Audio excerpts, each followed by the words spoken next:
Alrighty, well, welcome to this week's Ask Us Anything. We've had a pretty busy news week. We've got one news item that I might just leave to the end, which is one of the latest breaking ones. But in other news, the Tesla Model 3 long range, looks like there's some papers in Germany that have basically pegged it as having a increased battery capacity of 82 kilowatt hours. That's actually on this little document here, which was submitted by a German owner, and it basically shows the battery capacity at 82 kilowatt hours. So that's I think that's up from about 75-ish. So that's kind of a that's a good thing to happen. Now we've also got a I'll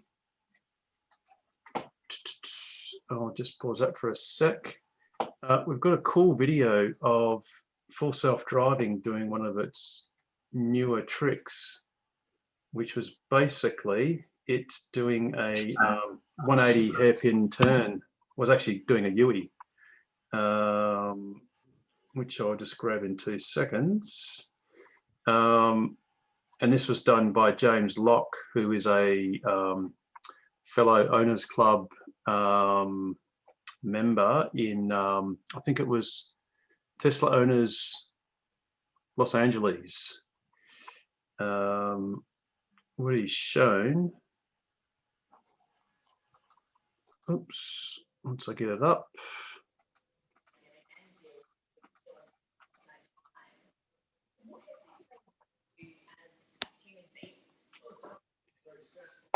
Is something like this.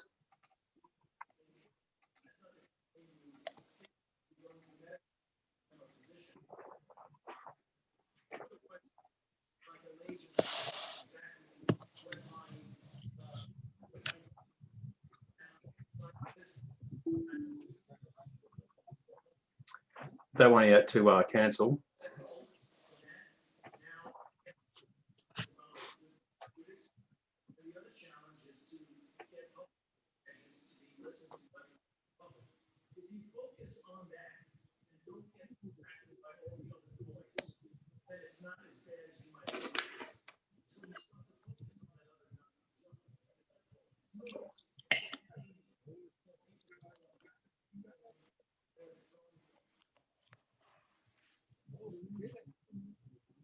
And that one was successful.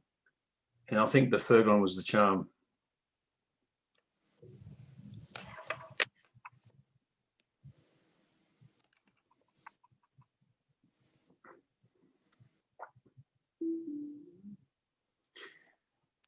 Which is pretty nice going. What it clearly shows is that obviously the Full Self-Driving beta is just getting better and better. Presumably they were shot over a period of time because the software doesn't learn in the car.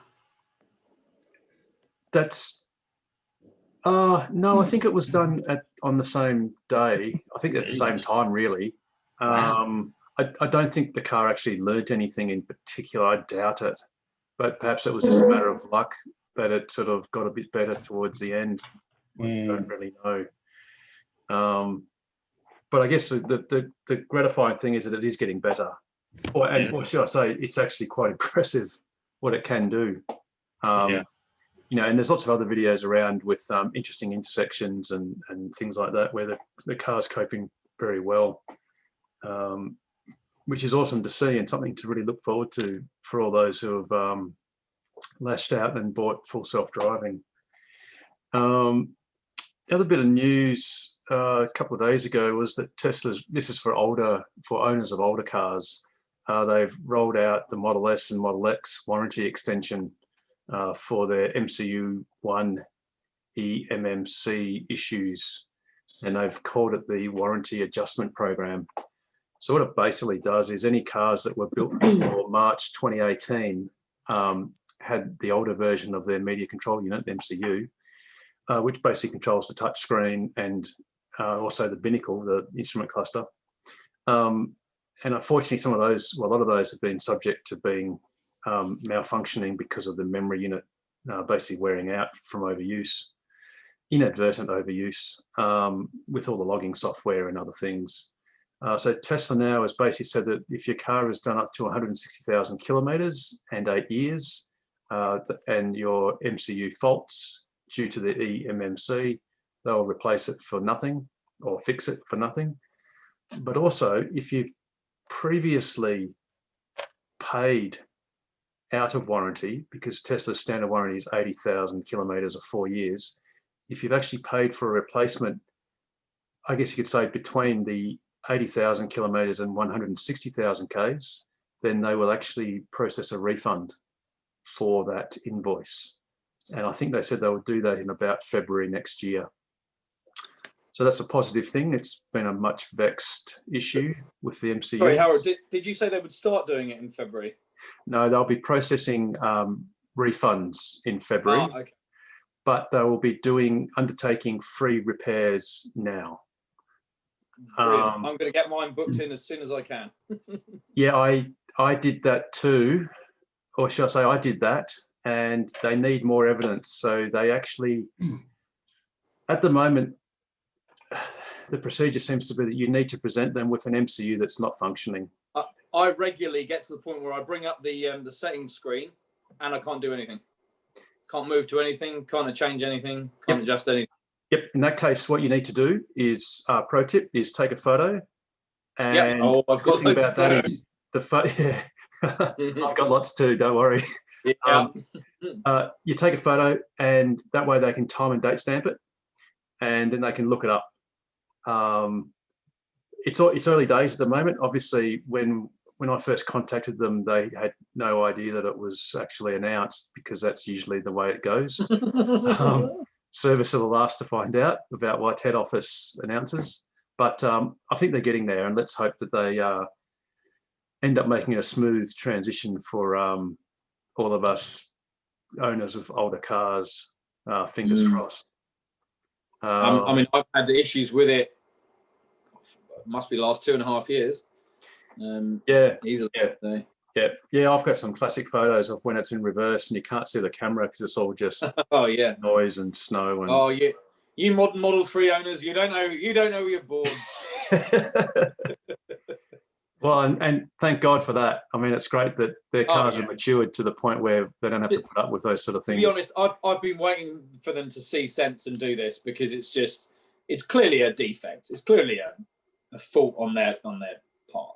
Yes, yeah, absolutely. That's absolutely right. The last one, the second last one I've got is that Model 3 ran 2 seconds behind the Porsche Taycan at the Nürburgring. They scored a 7 minutes 44 seconds, just a mere 2 seconds behind the Taycan's unofficial time, and that's a Model 3. I mean, that's that's not even a Plaid Model S. I presume you mean the Model 3 Performance. Sorry, yes, indeed, yes, absolutely. Getting all excited then for my SR Plus. Yes, absolutely. So that was really gratifying to see, and it's just an ominous threat that Tesla poses. I mean, imagine the Plaid Model S when they get that going. That's really going to be. Specs on that thing are insane. It's ridiculous. Absolutely. And that's not even an equivalent model to the Taycan. The equivalent model is the Roadster. So yes. Model 3 is 2 models away from an equivalent model. And probably almost a third the cost, if not less. Yeah. Yes. Well, the Model S is at half the cost, isn't it? The Plaid is 170,000 US. Yep. Do you remember the Taycan, wasn't it like 280,000, something like that? Oh, for the Turbo S, yes. Yeah. Sorry, Turbo S. Yeah, it's okay. So that's really cool. That's an awesome sort of achievement already, and Tesla's only warming up. Now, I guess the last bit of news, which is sort of less good news, it doesn't pertain to us directly, but I guess it kind of may eventually, is that the South Australian government has committed to introduce a road user charge for EVs in 2021, so next year. So obviously it's created a lot of controversy. I mean, I guess, you know, one of the things none of us should probably be too afraid of is a road user charge, because obviously we do use the road, but certainly something that's useful for policymakers to keep in mind is that as much as we do consume the road as anyone else, we have a much lesser effect on the rest of the environment from our use of EVs, unlike ICE cars and other vehicles. So do we get to pay our road usage charges with all the taxes that we'll get back that we've paid to subsidise fossil fuels? Exactly. Well, indeed. And there's also those health costs and environmental costs for diesel particulates, carbon monoxide, nitrous oxide emissions, all of those sort of things. Basically, in economic terms, you know, the externalities that are never actually counted. And if you actually sum them up, you know, the metrics would be vastly different and appropriate. And also the price signals would be more appropriate. So Absolutely. I guess rather than us trying to seek discounts, all that the ICE car manufacturers need to do is account, and the energy suppliers need to account for the true costs. Absolutely. If they did that, EVs would be a late misere, and you know, everyone would have flocked to them years ago. Years ago, yes. Indeed. Well, that's what we should have. We should just have a level playing field, but that's just politically non-feasible, because you'd have to get rid of $29 billion US a year in fossil fuel subsidies, which equates to, what is it, $3,500 per taxpayer per year in Australia, in Australian dollars. So, you know, two taxpayer families, $70,000 over 10 years. So one, you know, standard range plus for a two taxpayer family every decade is what we're donating to the fossil fuel lobby. So, but that's not politically feasible to get rid of that. So then you have to incentivize EVs, but instead every other country around the world is trying to incentivize EVs for a myriad of reasons. And we seem to be the only, well, South Australia will be the first state in the world, or the first jurisdiction in the world to introduce a road tax for EVs. And it's not a road tax for all cars, it's just a road tax for plug-in hybrids and electric vehicles. It's almost an anti-incentive, isn't it? But it does seem strange, because It's the a penalty. government It's a penalty. have just announced that they're going to go completely 100% for their government fleets, and that they're going to put in an $18 million fast charging network. So it does seem a little bit at odds that, you know, why would you then bring this in as counter to that? I wonder how they. Sorry, Richard, it's not going to happen. No, I think I saw your can comment earlier. Yeah, go on. No, okay, so I have no problem paying a road user charge. Absolutely happy to pay for it, and it will shut down the argument completely. But the last couple of hours, there's been quite a few stories, and even Michael McCormack, the Deputy Prime Minister, has said it's a silly idea. Now, one of the reasons this will get shut down in South Australia is the federal government don't want the South Australian government eating their lunch. This is a tax that the state government will collect that's supposed to go to the federal government. So this will get put on hold for a couple of years now, until the federal government can get their crap together.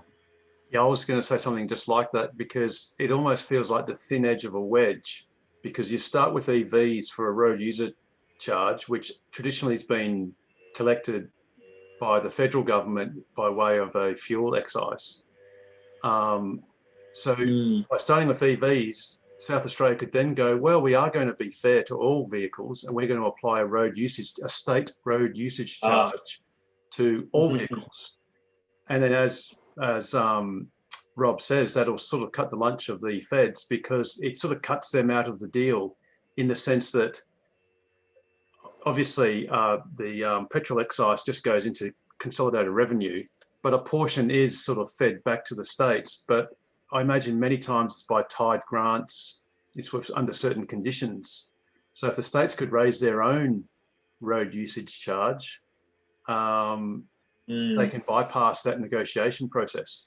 So yeah, you might be right, Rob. Maybe that may be shut down by the feds if they can. I mean, I don't know if a road usage charge is under the Constitution, is constitutional under the states. It probably is able to be done. Get Clive Palmer to challenge it in court. Well, no, he's not very good at the High Court at the moment. He hasn't had that much success, so maybe it should be someone other than Clive. But I mean, this has got the potential to do so much damage to EV take-up, especially, you know, at the very beginning, when, you know, what's the penetration of EVs in South Australia? 1-2%, if that.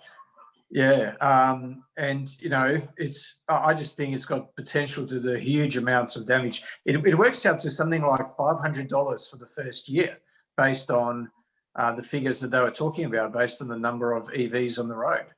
So you know, that would that would go a long way to offsetting any gains from not having to put petrol in your car. So.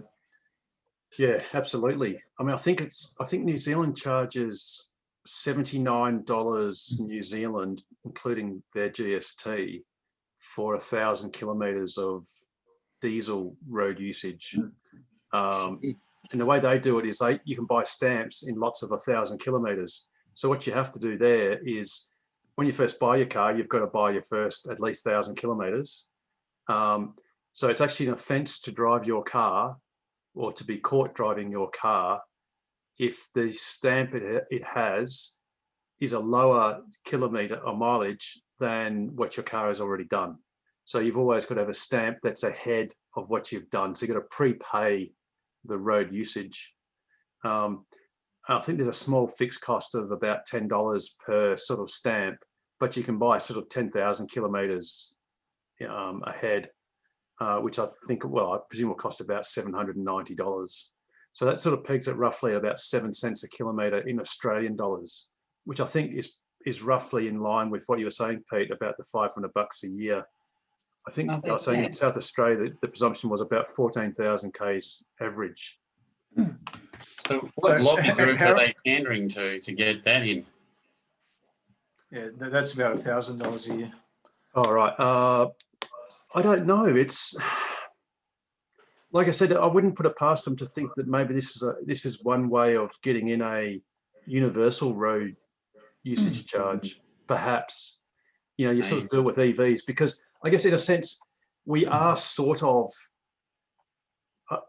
if you call it avoiding, or we're not directly contributing to the road usage charge at the moment. I mean, people will say, yes, we've paid through the nose for luxury car tax, but then, you know, you could have bought a Lamborghini and you've got luxury car tax as well. I don't think our registration... Yeah, but it's important to point out that with EVs, you're front loading a lot of the fuel cost into the price of the car. And that's what the luxury car tax applies to as well. So we're effectively paying twice if we're, you know, if you're in South Australia and if you get charged for using the road, you're effectively getting taxed twice. Yeah, I guess that's true. Yes, indeed. Yeah, but petrol diesel cars are paying a fuel excise every time they fill up. So they're paying twice as well. True. Yes. Yeah, that's true. Something I did forget. Harold, Go on, Pete.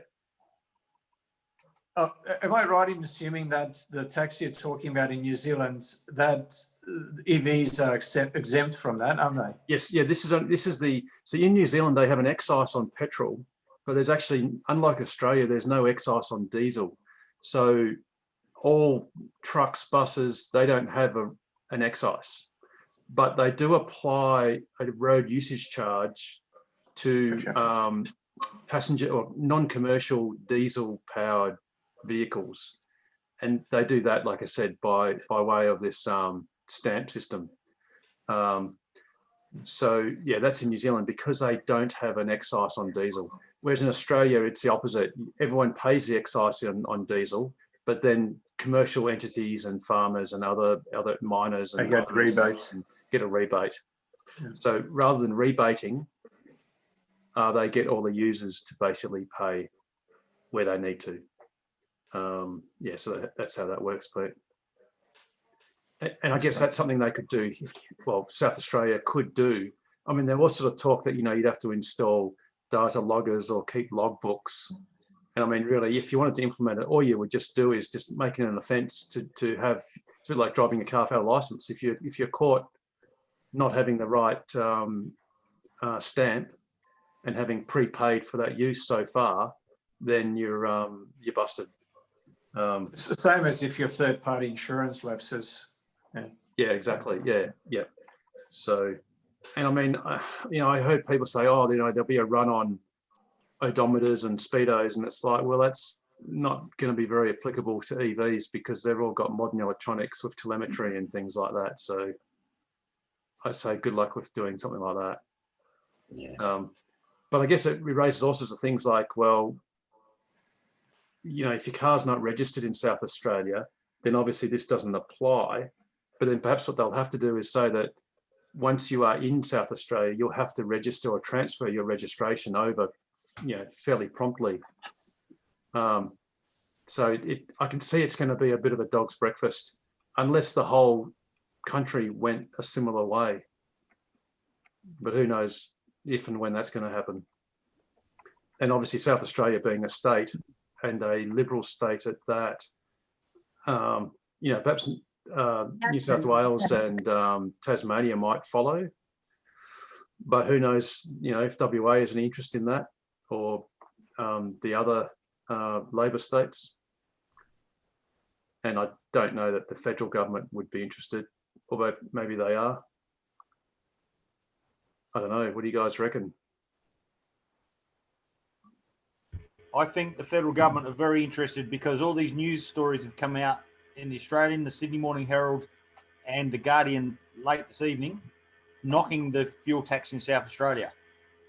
That's classic federal government that release stories at this time of day. Michael McCormack, the Deputy Prime Minister, is not going to support electric cars unless there's something in it for him. So I reckon this will get knocked on the head and it'll end up being a federal tax in a year or two. Cool. Interesting. Not cool. No. Not cool. No, that's true. Actually, that sort of slipped out as a Freudian slip because I was just looking at this image, which is actually cool. These are some right-hand drive Model 3s in Hong Kong. And there's talk that they may have come from China, although the only thing that might put the kibosh on that, although no, actually, sorry, they've got this weird pattern, which is a Chinese thing, which they have done at Shanghai, but they haven't got Chrome Delete, whereas we know the Chinese Model 3s do. But then perhaps this was a prior batch to that. But what it basically does is give us a little bit of hope that we know that, well, we obviously know right-hand drive Model 3s exist, but it'd be really nice to think that they came from Shanghai and that we might be getting some too soon. I saw a video clip on that in Hong Kong and it had double glass windows on the driver's side and electric powered boot.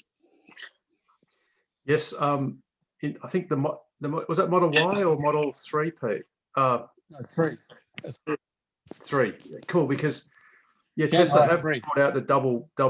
Well, it's almost like double glazed. I don't know if there's an air gap or whether it's just a lamination, but nonetheless, it's 2 panes of glass. I think it is just laminated. Is it laminated, Paul? Yeah, cool. But it's obviously intended for noise deadening. Mm-hmm. Because there's many of, I was going to say us, but well, I guess we all know that most Teslas aren't that particularly quiet. as far as outside noise is concerned. Certainly we keep all the inside noise to a minimum, or our own noise, but not the rest of the world's. So yeah, they are bringing out the new versions. So the Model 3s are coming out with heat pumps, which is a great thing. So they'll also 87 come. kilowatt battery, Yes, 81 or 83 or something. 82. Yeah, we just mentioned that. Must have been just before you got in, Pete. Oh, shut up It my was a face. German. Yeah, the battery capacität, sorry, is 82 kilowatt hours. And that was an owner in Germany that had that. I think it's part of the Rego papers. So that's a good thing. Is that a LFP battery, do you think? Or No, that's a long range. So that would so be, it's a nickel. yeah, NMC. Yeah. And I think there was talk that was part of the gains made by Panasonic when they were saying that their capacities were going to increase by about 5%. So that's fairly consistent with that. So yeah, that was. So if someone was to buy a standard range plus with the new refresh, the 21 model, they'd get LFP batteries now? From China, yes. From China, yeah. I don't think from Fremont. So, Right. So someone was to order a standard range plus now, do you know whether you'd get a Fremont or a Shanghai car? Do you know? that's $1 million question. It's a very good question, because we know that if you had possibly ordered a SR Plus in Europe, one of the 6,000 or 8,000 that are going there, or several of them, or many of them, Shanghai. are probably LFP. And of course, one bonus is that you can charge those cars to 100%. And Tesla tell you so. They say, please feel free to charge these things to 100%. And they charge about 30% faster at the Yes. at the higher end once you go over 50%. They don't have to taper as much. Yes, yes.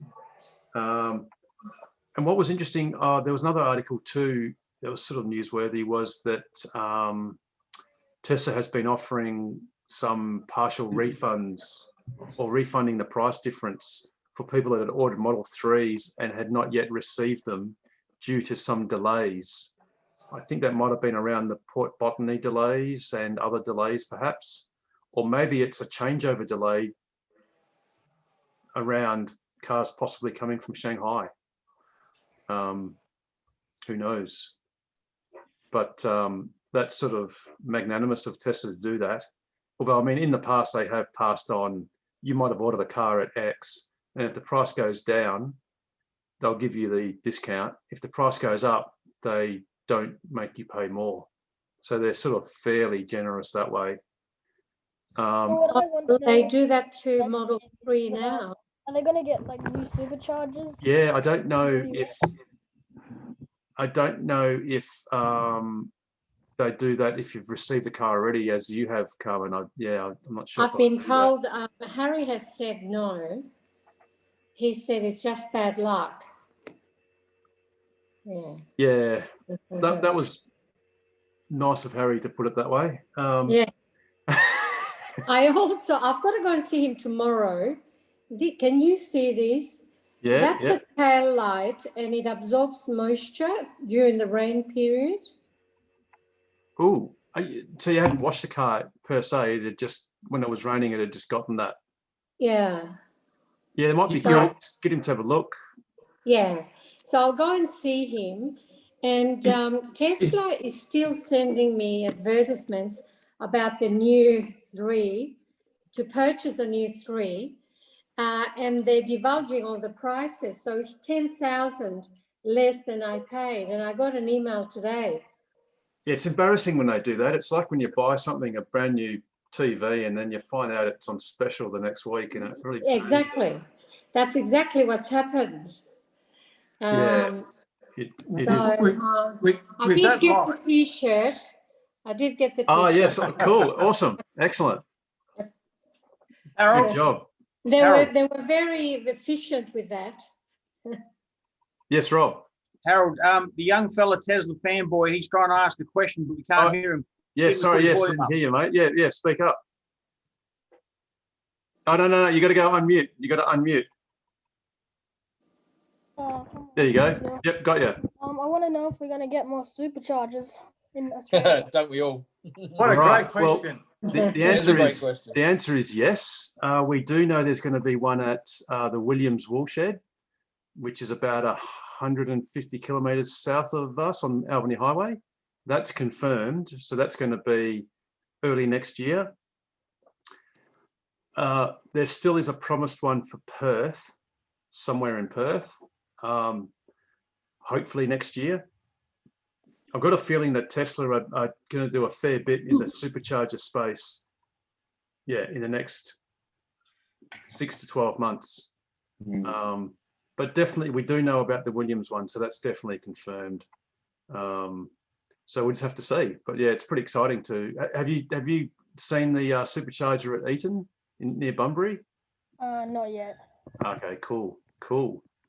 That's a pretty cool poster behind you. Did you draw that yourself? The Tesla?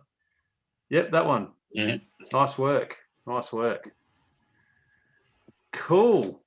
So anyone else got any questions or comments? I've got if I can just say a few things if you like. Yeah, Peter, sure. Okay, look, I just saw a little note on the news, or came through from somewhere.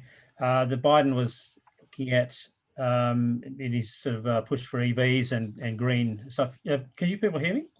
Yes. Yeah, okay. And they're talking about taking off the rebate. You know, the $7,500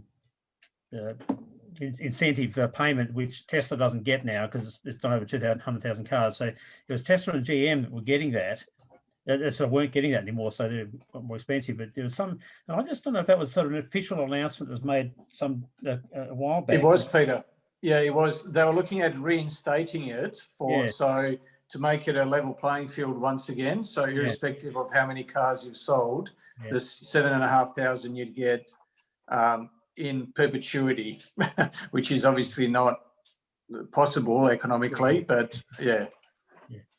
Okay, that's fine. The first thing. Secondly, I also noted recently, like yesterday or something, that ChargeFox is putting a big charger in Eaton. I don't know how it was next to the supercharger, but 250 kilowatt, I think. Yeah, I believe so. So it's actually big, and it's just next to the. Well, I don't know where it is in Eaton, but it's the same. No, it's It's Australian. actually Australian. Sorry, Australian's. Yeah, because Australian's closer to Perth by about 10 k's or something. So. It's in a suburb called Treendale, I believe. Yeah, well, that's even closer to Perth yet. It's another 10 k's along or something like that. And it's actually open. It's already open, and it's It's a pair of 350 kilowatt chargers. Yeah. I've seen a picture of that. Yeah. That's them there. Yeah.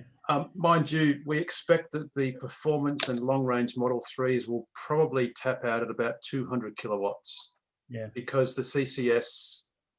Those CCS chargers, they tap out at 500 amps, whereas the version 3 superchargers, I think they go above 625 amps. So they can get the full 250 kilowatts into a large Model 3. But these chargers, even though they're notionally 350 kilowatts, they're only 350 kilowatts at the higher battery voltages, the 800 volts, of which there are 0 cars yet in Australia that can take that. But yeah, they're definitely available, and they are currently cheaper than Eaton. So I think their cost is about 40 cents per kilowatt hour. It's just there on PlugShare, and Eaton is 52. I think now they've gone up. It's gone up in price. But that's open now, I believe, for full use. So you can use your app or cards. Oh, so it's on the ChargeFox app now, is it? Oh, actually, I should have actually checked that.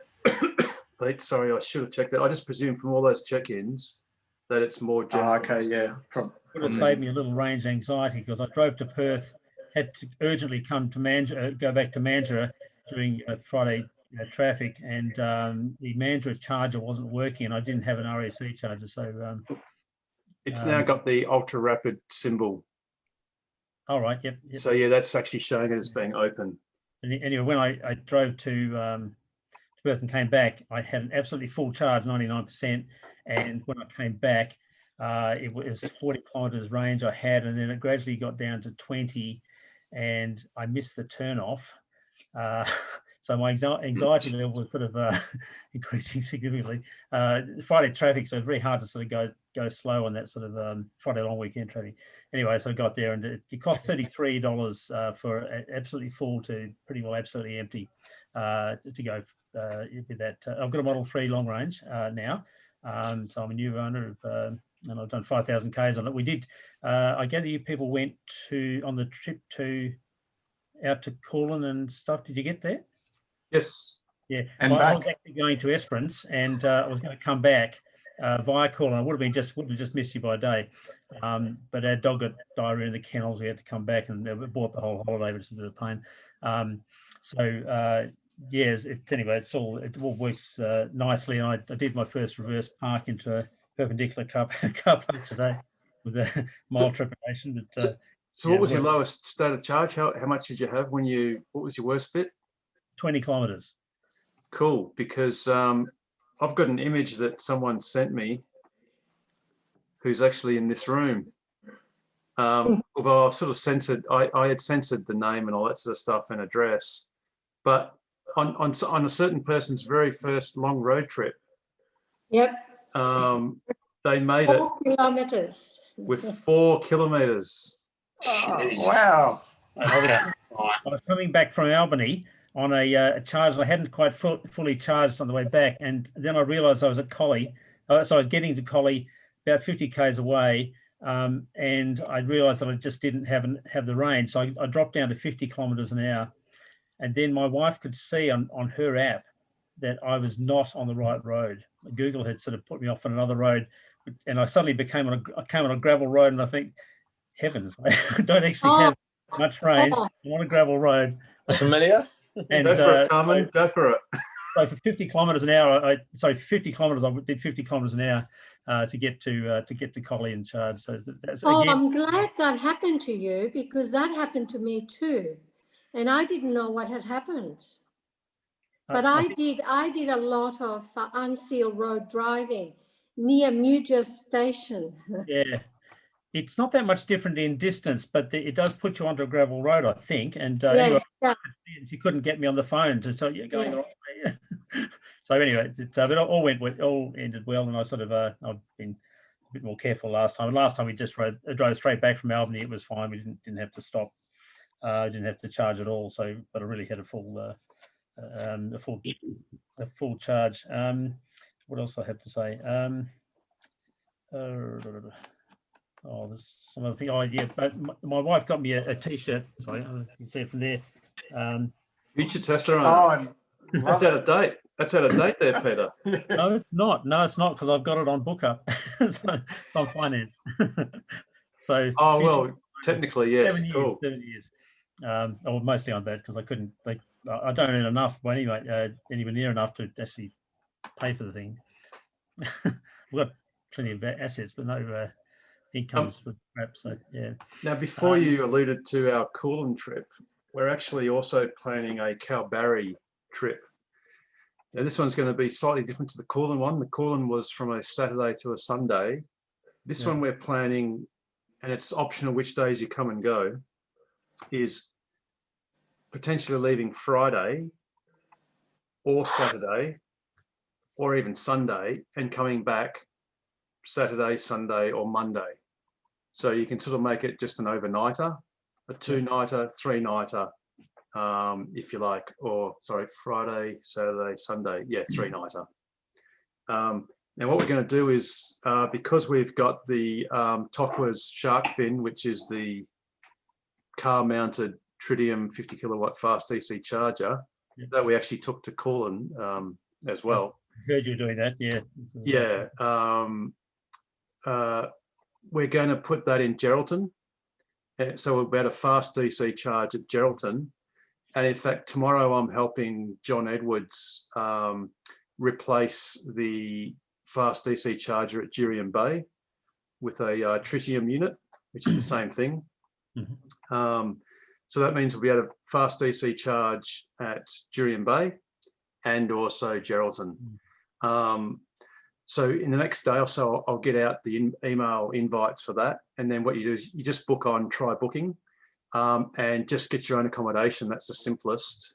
The good news is because of the dates, it's from the 4th of December, which is a Friday, up until the 7th, which is a Monday. There's plenty of accommodation in Kalbarri because it's basically before the school holiday rush. Yeah.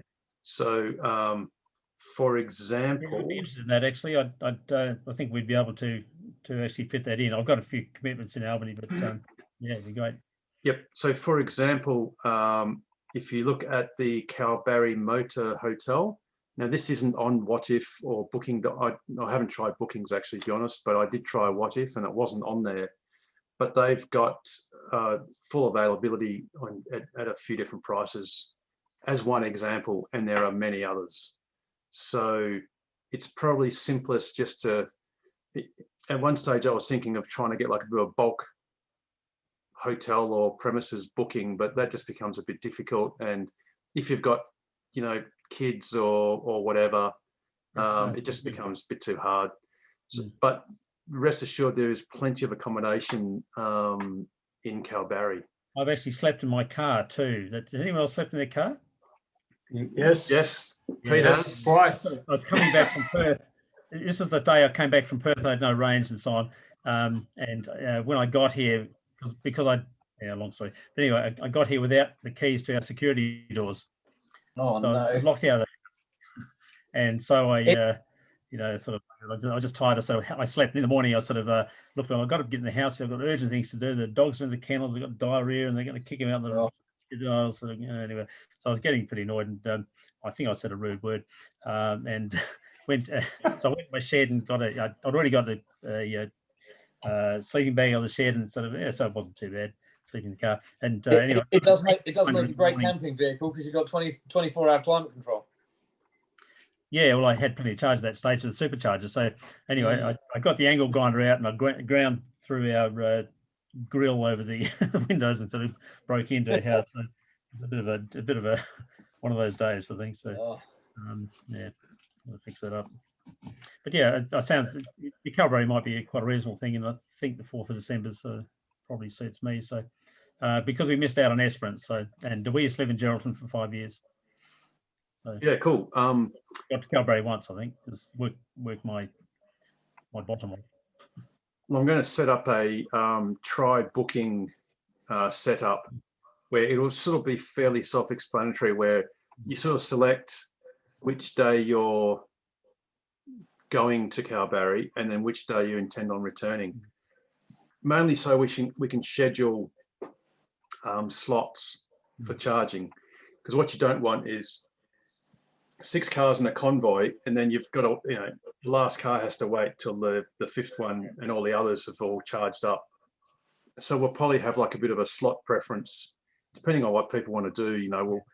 We'll probably do a questionnaire or something that's, or a little comment that says, what preference you have, whether it's AM, PM, or, early morning, late morning, early afternoon, etc. And which day. So obviously if you're working, it might only be a Saturday, Sunday thing. If you've got more flexible arrangements, you could do the Friday to Monday swim through. It's all optional. Which weekend? Is this going to be about the 5th, 6th of December? Yes. Yes. Bugger. I was going to Bustleton next week, but it's been put off till that week. C'est la vie. There will be others. There will be other opportunities. Yeah, that's basically the Friday the 4th of December, right through to Monday the 7th. So I'll drive up to Gero on Thursday the 3rd to deliver the tritium, so it'll be ready for anyone coming up on Friday. And then I'll just pick it up on the way. Oh, see you, Paul. Good to see you. See you, Paul. Have a good evening. Yeah. Hey, mate. See you later. Take care. Stay safe. I won't be long behind you. No, bye. Yes, I'll deliver that and then pick it up on the Monday. Yeah, I think I'll speak to my wife a bit later on tonight. I'll see. 'Cause we Yeah, sort of I'll need- send out. yeah. I'll send out the email the next day or so once I've just wrangled try booking a little bit better Yeah. to make it a bit clearer. I did actually try charging with a solar setup and also with a. I've got a sort of like it's only 160 watt, I think, but it's got a 200 kilowatt sine wave inverter. And I couldn't get it to run. It just sort of came with a red charging light and saying not earthed or something, not grounded or something, which is an unusual Yes, thing. yes, you must. It must be earthed in Australia. You has to see earth. It has to be a proper earth. How does it know when it gets to the car where it's earthed or not? I don't know the answer to that, to be But honest. I I know. earthed it. But I actually earthed it. I actually earthed it too because I do a lot of earthing for various reasons. It's like No, the you thing said behind me. what size sine wave inverter did you use? Yeah, 2 kilowatt. It should put out the And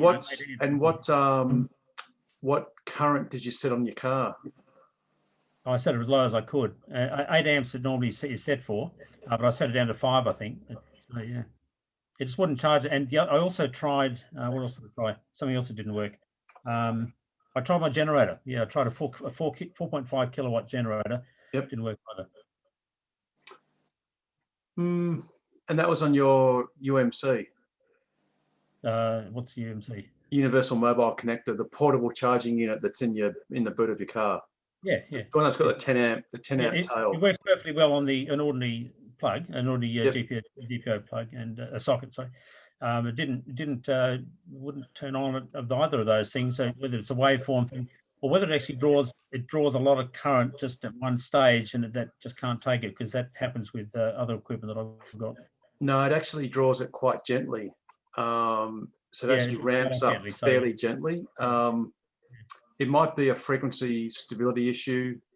I don't know. I can run a 1 kilowatt light, so 2 500 watt lights at the same time, and they're perfectly bright. There's no problem there. There's no problem. So I don't quite understand it because it'd be nice if if you're going to go out to wherever out in the bush, and at least you've got a little bit of potential backup. Yeah. But the electrics or the electronics within the vehicle are very fussy. Yeah, hence the reason that it doesn't work with the old chargers on the RAC highway, because it's just dirty power. And if you're using a generator, I think it's pretty dirty power comes out of that. But yeah, I would have thought the sine wave, it's a sine wave generator. So I mean, maybe I put some power conditioning on it and sort of interference sort of stuff. Yeah. But has anyone else got any experience with that? John Edwards would be the guy. I mean, he's been making these and putting them out, so he'd be the one to ask. Because he's got a generator on some of his Tritiums, charging units, so maybe he'd know the answer. Yeah, I'll keep trying. It was just a fairly quick try, but it was a bit disappointing that I couldn't get the 2 different forms of power, which should have been adequate to. Didn't sort of even start up. It just sort of it wouldn't even get the green light on the thing, even when it wasn't plugged into the car. So. And you said you did try it with 1,000 watts of dummy load as well. It draws 100 or 120 amps or something from the car battery. So, and even then it sort of overheats, to get that 2 kilowatt off 12 volts. So it won't do it on I've got a nice lithium 12 volt, but So did you hook up the inverter to your car's outlet? No. I have a 100 watt hour lithium battery. Yep. But that's actually 50 amp current limited. It's a very nice light battery, but it's good charging characteristics on. But but I can't run the pool pump or anything like that, which is like a 1,200 watts or something, because you have to use the 100 watt lead acid battery, because then you can run that at 150 amps or something and whatever, and get the 1,500 watts or whatever. So it's nice. It's nice sort of. It's a reasonably powerful setup, and I'm just a bit disappointed it couldn't contribute anything really. So it's. I dare say that sine wave inverter, it might be a modified sine wave. It might not be. Yeah. I think yeah, the issue might be the quality of the actual waveform. Yeah, I'm just Um, concerned voltage wise because I sort of slipped a meter on it and it said 330 volts, but I think the generator said that as well. It's just a bit odd. It just I didn't have time to sort of go into it anymore. Anyway, Yeah, yeah. Oh, look, keep trying. I have seen Tesla's charging on a genset, even a small one. It was a YouTube video in the States a couple of years ago. I had seen that, but yeah, maybe keep bashing at it. But yeah, it's got to be not perfect power, but pretty good power for it to accept it. Yeah, Unfortunately. I was going to put it through a fire filter, just to see, take off some of the transients and stuff like that. But yeah, or I was going to charge with this stuff behind me. So yeah, that's Yes, yeah, that's right. I mean, you've got two barriers. You've got the UMC itself, yeah, and then you've also got the car, I think which it's will also. I think that's because it doesn't actually it lights up transiently and then it goes back to just barely on and green and so on. But it doesn't work. So I think it wasn't plugged into the car at that stage. Yes, I yeah, just yeah, need to yeah. check a few combinations and permutations and so on. What sort of lights did you have hooked up? The 1,000 watts of lights? Oh, that was just to confirm that it was actually putting out. Were they floodlights?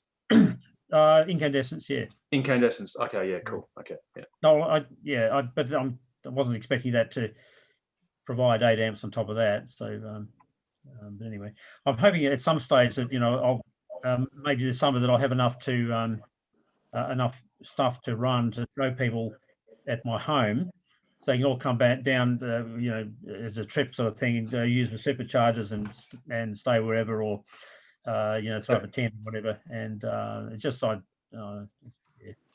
just haven't been able to do it. In fact, I had to disassemble my big Tesla coil because that's where it parks in my carport where I have to charge the car. So sadly, I had to remove a Tesla to put a Tesla in. So it's a bit, I would have just got an extra lead, mate. Just just put your HPW sound and extension cable.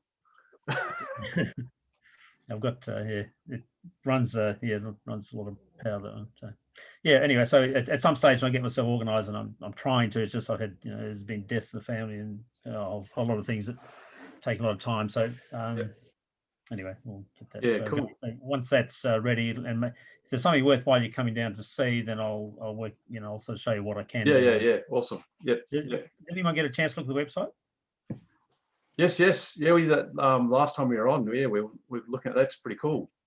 Yes, it's amazing. It's very cool. I remember one of the first things I got as an email when I was at uni in '87, back when emails were like pretty sort of quaint, was a design for a Tesla coil. And yeah, always dreamed of doing something like that, but never got around to doing it. Yeah. But no, they're very cool devices. This thing behind me is actually, you can call it a Tesla car because it is actually a Tesla coil on a car. I'll shift out of the way. It is actually a Tesla coil on a car, and that's been a fairly popular one. That's it's been on lots of news things and so on. So cool. That I don't know if you can see it, but of course. Well, whatever. Yes, you can see it. But, it's just the very first time I had a Tesla coil on a car, I think was before Elon had the Tesla car prototype. Yes, the Roadster. Yeah, I think it was that. So it's actually, I don't know exactly when they got the prototype, but it's a pretty trivial photo. This was obviously much better. But yeah, so one day I'll sort of put it up on the for Elon Musk to sort of see if he bites. Yeah, well, just don't do it on a real Model 3 because. I just wouldn't mind speaking to one of the engineers and stuff like that. I mean, if you did it, I don't know if the new MCU would still be working at the end of it. It'll zap everything. It'll zap it. Look, this is a Hyundai Getz, I think this was. Yeah. I didn't do any shielding on that at all. It's got my son sitting in there. He's sort of pretty nervous, but I don't know why. He's in the safest spot. He's in a Faraday cage. He's perfectly all right. And so it's actually pretty safe. But there's the sparking onto the front of the onto the front of the bonnet there. but I didn't have any sort of. I grounded the whole car and did other things, and I covered up the car aerial and stuff like that.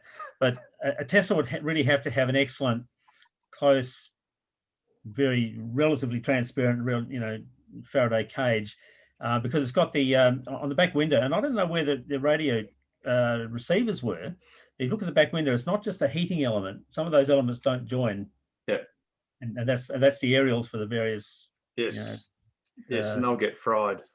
Yeah, but if you have a good close Faraday cage, it's not too bad, but it's not 100%. So I wouldn't do it unless I was, But it'd be interesting to talk to one of the engineers and people, because you have to bear in mind that every time you walk up to a car in low humidity, you get a spark from your finger. Yes. Yep.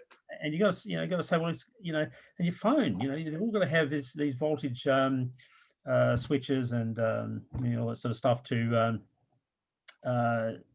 mobs and stuff like that to actually stop the transients. So you've got to have, if you're going to have a little 1/4-inch spark, you've got to cover that in your phone. You can't have all the phones just zapping because.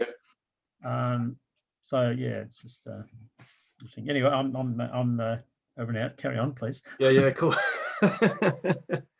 No, it's all good. It's all good. So has anyone else got any comments or questions or anything? Oh, the other thing was, did you see my black dog just appearing and then disappearing? It's like he was in stealth mode. Where's he gone? He just went. He went in. Oh no, sorry, he's not there at the moment. Hey, get up. Come on. Hey, when you said black dog, I thought, you're feeling a bit sad. But no, so he's actually in front of my face now. Hang on, get up there. Ah, so your laptop is saying he's not. Oh, he just disappeared for a second. He's actually stealth mode, yeah. He's pushing the laptop with my yeah. Say hello. There you go. He's coming and going. He's teleporting. The white dog. The white dog will work fine, I'm sure. But where's the white dog? Come on, get up. If I catch him. Just for a moment before I saw Yun. Yun. Hello. How's your car going? It's still stuck in the service center. Oh no. So when did I message you? I think it was on Tuesday last week or something like that. Yeah, it was last week. Monday. We got the message, the fatal message saying your car's shutting down, pull over. So done a bit of research. Tesla engineering only confirmed yesterday that the part is a high voltage controller. So that's coming out from the States. So I don't know when that will arrive or whether they just got the part ordered last Thursday or they ordered only yesterday. So I'm hoping we get the car back sometime soon, but we're missing it quite a bit. It was quite interesting. Did you get a loan car? There is no loan cars. They could have got us a 50 car, but we're like, no, we've got another car anyway, so it's all good. But obviously, they don't have any temporary cars or loan cars at Tesla, so it's really hard. Did have a chat with Harry, and Harry's saying potentially when they get their keys to their new center, potentially they've got some spaces, hopefully, for some extra cars, and hopefully that might be an option. But hopefully they'll get keys within the week or two. Yes, that's right. Yes, yeah. But it was an interesting. Yeah, but it was an interesting drive. I'm not too sure if anyone else has seen or seen that message, but literally we just drove. We had it charging. We drove probably a kilometre or so, and it just went pull over immediately. And obviously, wasn't sure what's happening and stuff like that. And obviously, when you've got regen, the car pulls itself, but it's like, oh crap, this car is rolling. I thought I was accelerating or something, but the car's just rolling so smoothly that you think it's still just accelerating or something. And then we pulled over and then braked, and then it just, once we got close to 5 kilometers, it just bunny hopped to a full stop. But we were quite lucky that we weren't on the freeway or anything. It took a while. We then went on the phone trying to get into touch with a Tesla, what are they, Tesla roadside assist. It took them 20 minutes and then still couldn't get us a tow truck. And then the car, after 30 minutes, allowed us to drive again, which was really interesting. So it's like, that's why it took them a bit longer to identify the issue, because obviously sometimes it's a fuse or something that breaks, and so at least you can replace the fuse, and that's an easy one. Whereas ours just stopped working for 30 minutes and then decided to allow us to drive. So we then drove home and then drove another 100 k's before we dropped off the service center. So probably wouldn't recommend it, but hopefully that's the only issue, and we'll get the car back. Yeah, right. That's not fantastic. I don't know. Yeah, I've been doing some research, and apparently it has happened in other cars as well, but it's not a common thing. Yep. I'm not too sure if anyone else in Australia has received that message, but I don't know what happened, because if it's I'm doing some research on. They thought it was a penthouse harness at first last week. Yep. But obviously that potentially being loose, but now they think it's the controller, or they say it's the controller. So if the controller was fried, or was there a capacitor, I don't know exactly what's in that controller. Why did it allow us to drive after 30 minutes? So Cool down. Cool down, you- yeah. Did you charge it again after that before you dropped it off? No, we didn't. No. No. We You see- were around. Yeah. We The- just left work. Where were you Yeah. charging it? We were charging at a slow charger, so we just finished off. I think we had it at 94. We were going to leave around, we left a bit later, and so it charged up to 94. Just drove literally a kilometer, and then it, just had the message. So it wasn't ridiculous. Well, do we accelerate too quickly, and potentially that's what caused it? I don't know. I've had that before, which Yep. is a little tortoise power reduced, but that was a software issue, which sort of cleared itself, thankfully. But yeah, So these guys are very clever. Sorry, go on, Pete. Oh no, I was just going to ask, I'm not familiar with the story. So what was the actual message you were getting? It says car shutting down. Right. Pull over immediately, or pull over, something like that. So it is on the internet. I did find a few articles where it was like #1 issue with the Tesla. Obviously more concerning than any other defects in the Of car. course, yeah. You'd be stressed out and stuff like that. So I suppose I'm lucky that I was the one driving and not my partner. So I don't know whether we're going to trust it for a long trip anytime soon. One of the other questions, because one of my friends are going up to Broome for work, and was like, oh, we should drive up with them. Probably won't be doing that anytime soon. We'll probably just, once we get the car back, drive probably a few thousand kilometers, hopefully, and then from there, once we've built the confidence, maybe go on another long trip or something like that. To give you a bit more confidence, there was a new owner and member that basically received his car on a Friday at Nedlands, and then proceeded to drive it to Port Hedland for his very first drive. So and that went well. So yeah, I mean, once your car's fixed, whatever the problem is, as long as they fix that faulty part or system, you should be good to go. Touch wood. Yes. I did joke around because they took forever to identify the issue. Obviously, we've got a standard range plus. I said, I think the front motor is missing or is playing up. So maybe get that fixed. Yes, indeed. That'll be nice. Yeah. Just go for a swap for a performance Model 3. You won't Yeah, mind. I'm not supposed to mention it, but yeah, I did get a Model 3 performance for a Sunday when they don't do test drives, so I drove that around. But I've got to say, I do enjoy the ride of a performance model. Was quite nice having that dual motor, the bigger wheels. Obviously, it was a smoother. It wasn't as bumpy as that. That's what I found. But the charging was ridiculous. I didn't realize how long it takes to charge. It took, because obviously the bigger battery pack. And everything else, and it's just like, oh bugger, it takes forever. But you don't have to do it as often. Yes, I know. I think we do, because at the end of the day, like the Model 3, we drive probably, it's the average per kilometer is 125, probably 120. Sometimes we go driving to work and it's less than 100. I think we were driving into work at 98 watts per kilometer. And so that was, but then obviously with the performance, you're putting it on a lot more. I think the average was around 160 or something. Yeah, correct. So yes. Mm. Yes, pray tell, Peter, what's your average at the moment in your 100 car? 160. Oh, right, that's not too bad. But that was interesting. 163 actually, to be precise. Mm. Obviously, that's only driving, right? Because on the sticker on the actual car, it says 203 kilowatts or watts per kilometer. Was that the performance or the performance? Yes. So obviously, they're including all the other utilities that is required to run the car. Is that right? Well, they're just doing an average, probably derating it. It's probably NEDC or maybe it's the EPA. I'm not sure what they have on the sticker, what they're using. But it's a notional average over highway and city use. The performance cars generally suffer because of their sticky tires. That's the main influence. Yeah. It's also called the right pedal. They probably suffer a bit with that. I've been getting mine going down now. So it was 144 last week before. It's down to 142.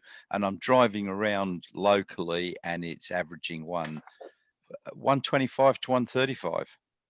Actually, because I spy John Rowe in the room, I remember you saying, John, the other day that you got pretty crappy towing economy. I think it was 384. Yes.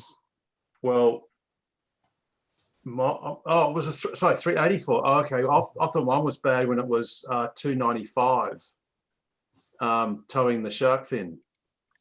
And that was between Lake Grace and Ravensthorpe on that really chippy road. And it was like, I just couldn't believe it. It was shocking. I think the best I ever got around town that I've noticed was probably about 180. Oh, no trailer, of course. Yeah, no trailer. Yes, yeah. Yeah. Well, my lifetime average after 150,000 kilometers is 192.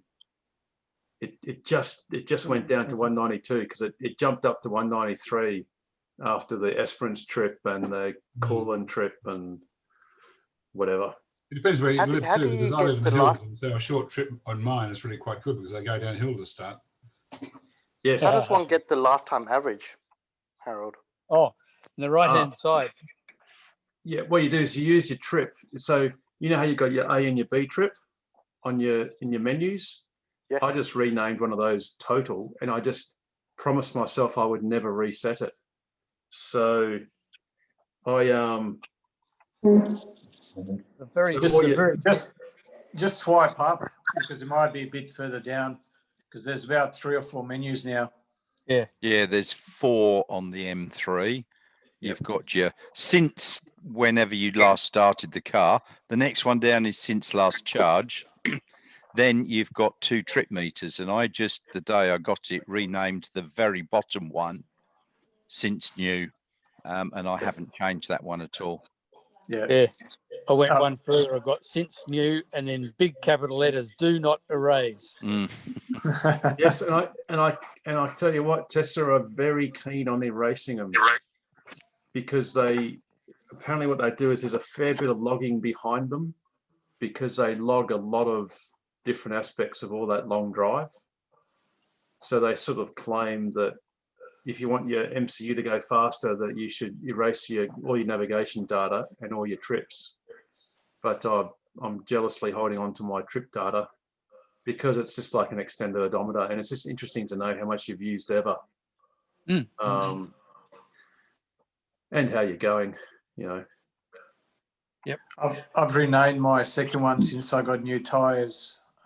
So I've got an old-time one, new tires, and then last trip and last charge. Yeah. What happened to your tires? Oh, I had 2 flat tires. I had 1 screw and 1 nail, and the second time around looked like I would only get another 3 or 4 months out of them. So I decided to swap out 2 of the tires.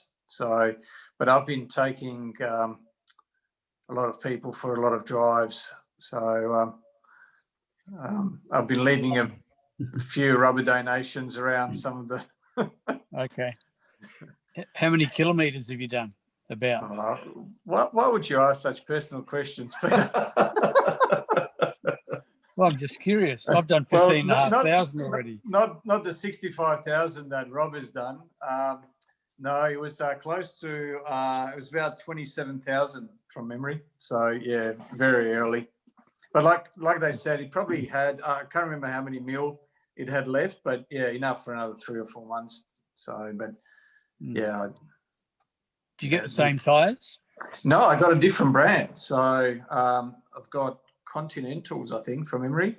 So I've got new no, the other way around. So I've got the Michelin's on the back now, and yeah, new Continentals on the front.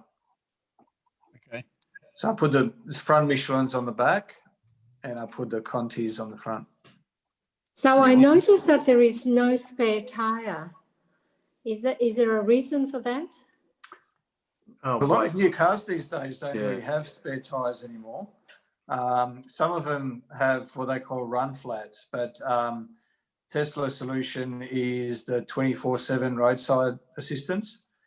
But you can buy from the shop. So I carry in the boot a pump with some goo. I don't know how effective that's going to be, but yeah, I've actually been meaning to get myself a tyre repair kit after the two punctures. Yeah, I've got the same. I've got a puncture repair kit, the push in, pull out one, and a small 12-volt compressor to pump the tyres up with, and a jack, which goes in underneath all the cables in the back of the car underneath. But a lot of cars don't come with a spare tyre at all now, especially the more upmarket ones. That's the compressor tyre repair kit. Okay. So that's what I've got. Yeah. The to the right is a section where there's like it's like a bottle of goop that you'll see there's a switch there that's between I think that's the sealant, and then that other side is the compressor. So you select which one you're going to operate, and it just runs off the 12-volt supply of the car. And yeah, there they have it for 125, but I think you can get them at super cheap and other places for 80-ish or so, something like that, roughly. Yeah. You actually have to flatten the tyre first before you use that? Don't think so. No, I think you just put it straight in. The sticky string. See there, and there's a replacement sealant cylinder. In fact, that thing's actually self-contained. I think you can just use that as it is. You don't actually need the compressor. It just is just basically sitting there as part of it, because there are actually two nozzles. One which is the sealant, which is that one there, and the other one is it's that black one there, just that black bit you can just see. Doesn't that wreck the sensor? Apparently Tire not. pressure sensor? Apparently not. Oh, okay. So there's also questions as to whether it would work with the sound dampening foam that's on the inside of the Michelin, the stock tires. I presume not. But apparently it gets sucked through the foam. Yeah. Yep. Oh, and by the way, what's useful is the lug nut cover puller. So if you've got if you've got the covers, which on an S and an X you will have, I'm not sure about the Performance 3s. Don't have. I think there is one of the version of 3s that does have covers over the nuts, like little plastic covers. My car hasn't got any nuts. It's only got a little disc in the middle. Hey? Yeah, no, you're because you're looking at your aero covers, so it will all be underneath the aero. No, I haven't got aero covers. How do I get my iPhone to take a picture and show you guys? No, all you can do is just take the phone to the. You just got to drag it with you. I am. I'm sitting down looking at the wheel. Oh no, sorry. You've got to flick. Or point it towards the. Yeah. Or just turn the phone around. Oh, there you go. I'll have to get. I'll go to another wheel where there's a bit of light. Better still, I've got a torch.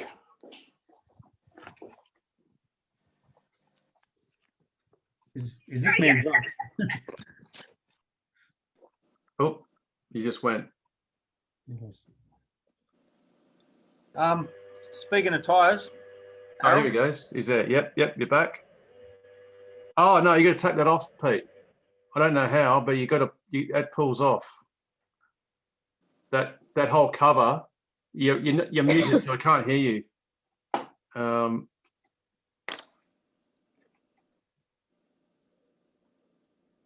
Yeah, that's better. There you go.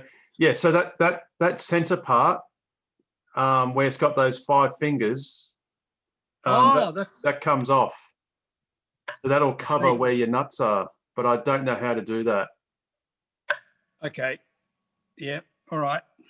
Supposedly it should be really simple because you can imagine it's raining outside and you're in the mud and you've got to change your wheel. So hopefully it's easy. I don't know. Okay. I'll work that out when it happens. Which probably means you don't have any covers on your nuts, so you can just get them straight off with the standard wheel brace. Yeah. Yep. I thought it might have been like a Formula One car with just one nut that you spin off, but it's only the Roadster that's going to have that apparently. Oh, I thought the Cybertruck as well, Pete. Oh, sorry, Cybertruck. Sorry, yeah. You're right. Absolutely. Absolutely. The weirdest things just happened. I just got back in the car, and now the phone's coming through the car speaker. Yes. Oh, and then you're getting you've got to kill that because you're getting a shocking echo. Yeah, I am, aren't I? Hang on, I'll power off. Oh, don't know if that'll work. Oh yeah, no, then I'll turn the lights off. Then we can't see you. There we go. Yeah, right. Okay, that's it. That's better. Yes, that's good. Oh, yep. There you're back. And now I can't hear anybody. Yeah, you can. Here we go. You can hear us. Anyone home? No, we've gone away. Bloody hell. Can we can hear you though. We can hear Pete. But he doesn't know we can hear him because he can't hear. You gotta love technology. It sort of works like magic until it doesn't. Hey Harold, I had a quick question. I remember a few weeks ago reading that Tesla was looking at replacing the front radar with a 4D one that had a longer range, a 300-meter rather than a 160-meter range. Yes. And a wider field of view, and so there was all these positives. The only negative was that it chewed through a bit more power. Do you know anything about that, or did you know if that was just a rumor, or if it was confirmed or not, or what happened to that? I know there was discussion about it, and there was talk about whether you could sort of upgrade, your car to that radar, when it came out. And I think one of the presumptions was you probably couldn't because it might be completely different altogether. Wasn't that an article that said that that was what was going to be in one of the new models? Yeah, I think they were even saying that it would require a new front, a new face for the Model 3. And I remember someone showing some camouflaged Model 3s, but they could have been Model Ys with a slightly different front. And they were saying that that was necessary for the new radar. But if you were to upgrade, presumably you could change the bumper when you were getting your radar updated. But that's assuming that there is, that the rumor is true. It seemed to align with what Elon's been saying about 4D and the fourth dimension being time. And that was one of the advantages of this new radar, is that it could tag time as well as the video. So yeah, right. I mean, something that Tesla is continually famous for is continually upgrading their cars and various parts in their cars. to the point where I know someone had they had different sensors in one door to the opposite door, and they had to go into the car and actually tell the car what version of ultrasonic sensor or whatever it was in one door as opposed to another. So, you know, it's a real nightmare with version control, but they continually update various parts of their cars, and they don't wait till model years or anything like that. That's why this Model 3 refresh is so unusual, because there's so many fairly significant changes all at once. It's very unusual. I mean, I guess it's almost like a facelift. It's like the facelifted S. But yeah, and they did it across all models, didn't they? I think the Model X has even got some changes, subtle changes, and the S as well, I thought, or maybe it's just the S and the 3. I think they were, you know, certain trim changes. But obviously the 3's got the biggest change with the heat pump opto valve. Yeah. Which, I mean, God only knows why they don't do that on the S and X. Because if anything's screaming for more economy or better performance, it'll be those two cars. Yeah.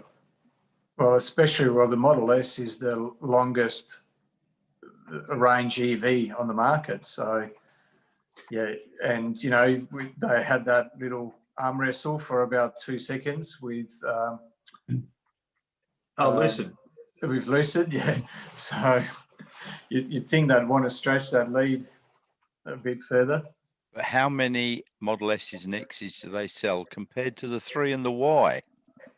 Isn't it about 130? Isn't it about 130,000 out of about 500,000? No. 13,000. No, their production. Oh, sorry. Did you mean a quarter or a year there, Pete? A year. No, sorry. A year. Yeah.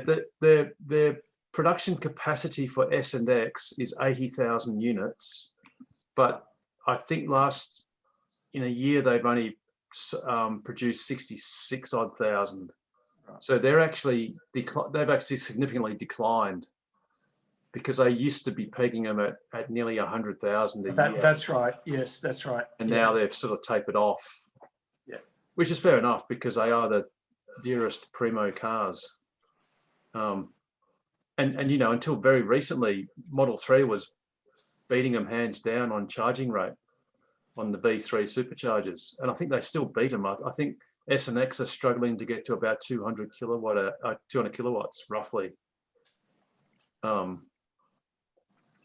So yeah, obviously, you know, the S and X isn't getting a lot of loving anymore, which is fair enough, because all the money's in the 3 and the Y. Because, you know, just wait till the Y comes to Australia. If you think there's Teslas all around now, there's just going to be a ton of Ys. It's going to be huge. Yeah. I was speaking to someone, I can't remember who it was, but they said there's 10,000 Teslas in Australia. Is that right? Oh, these days it's probably not that far off, is it, Pete? Do you reckon? I thought it was about 6,000 or 7,000 last time I checked. We've had a lot of cars coming in lately. I've noticed that Tesla here are pretty busy. How many Teslas do we have in Western Australia? I tried asking them a question to the service centre. They don't have the numbers. I'm like, how do you not know? Yeah, I thought it was around 2,000. Is that sound about right? I was no. One. No, I was thinking maybe we might have been scraping towards one. Maybe. Yeah, okay. It's less. It's less than that. I saw something the other day. It was either 500 and something or 700 and something. Yeah, I think the last figures I saw, it was 590, but 720. They've just done a lot of deliveries. There you go. Thanks, Rob. 720. Yeah, there you go. Well, what we do know for a fact, that is 9 out of 10 new EVs sold have been Teslas. Yep. And basically the Model 3. Yeah, and I must admit, you know, you hear people that have bought like a new Kona, and you go, why? Oh, actually, that was another bit of news as a slight aside. Was MG. MG have announced 40, was it 43,000? 43. Yeah. 43,990 for their Is that- MG ZS EV. Is that drive away, no more to pay? Yes. Do you get a full tank on that?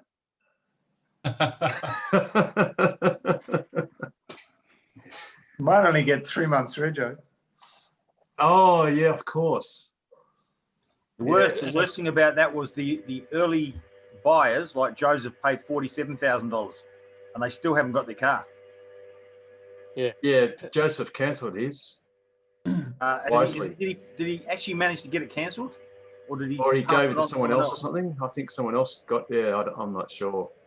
Yeah. Was that the MG? Yep. Yes, MG didn't do the right thing by early buyers, I can tell you. No, it's only got a toy battery and a toy range. It's terrible. No, it's not a toy battery. It is 25 kilowatts or something. No, 40. no, it's 45. Okay, 45. And it's got a range of about 280 kilometers. But the MG people are going, oh, but if you drive it carefully, you can get 400. Downhill with the wind behind you. I had a meeting yesterday with one of the warranty managers at Nissan, and they said, wow, the Nissan Leaf can accelerate. I'm like, you haven't been in a Tesla. Let me get my Tesla back.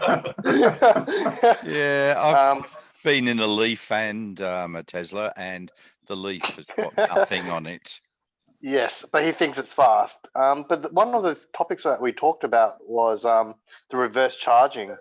Do we see that as a potential future for Teslas, or that would never ever come?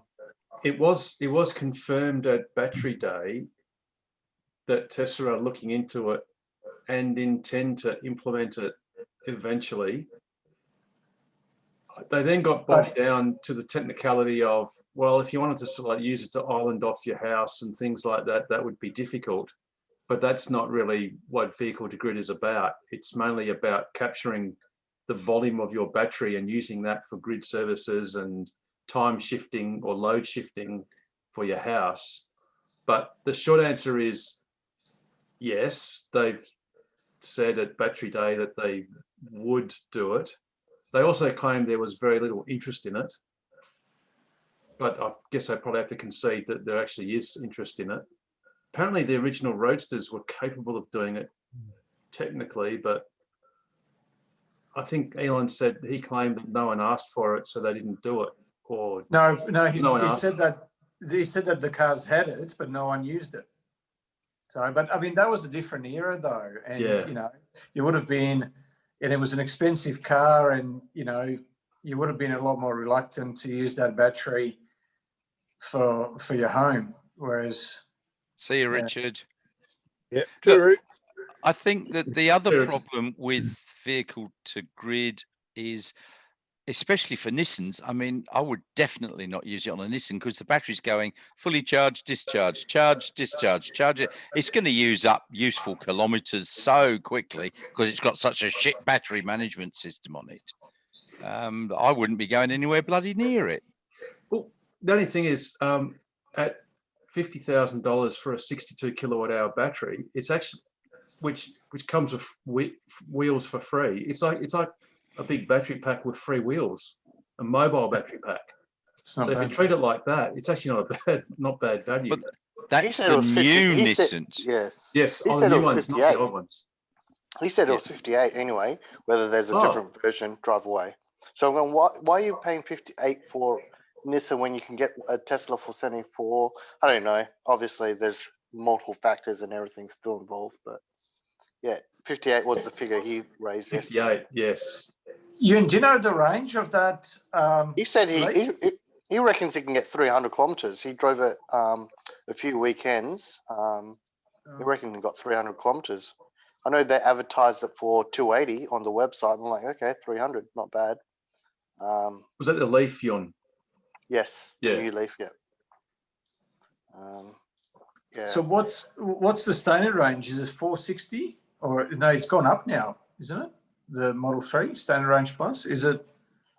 It was 460, I know that, but it's gone. It's best to go to the Canadian website if you want a more realistic. I think in real life for the SR Plus, you're looking at 350 to 380. So if you just change to Canada,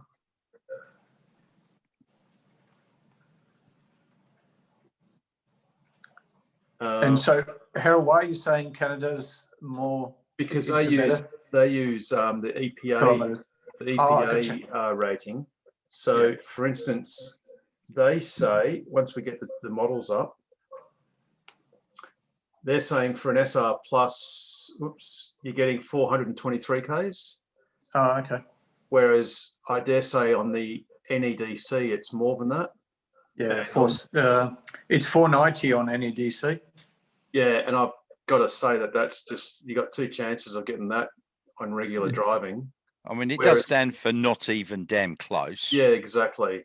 And it's, but I have a theory. I don't know if you guys agree to this, but I reckon NEDC is very accurate on the proviso that you drive an electric car the way you would drive a petrol car. And if you were to drive and accelerate at the same pace as you would an average petrol car, you'd probably get 490 or more. No. not on the highway. No. Around town you might, but not in the city. Yeah, in the city. But once you get out into the country doing 110, you've got zero chance. And the tippy roads.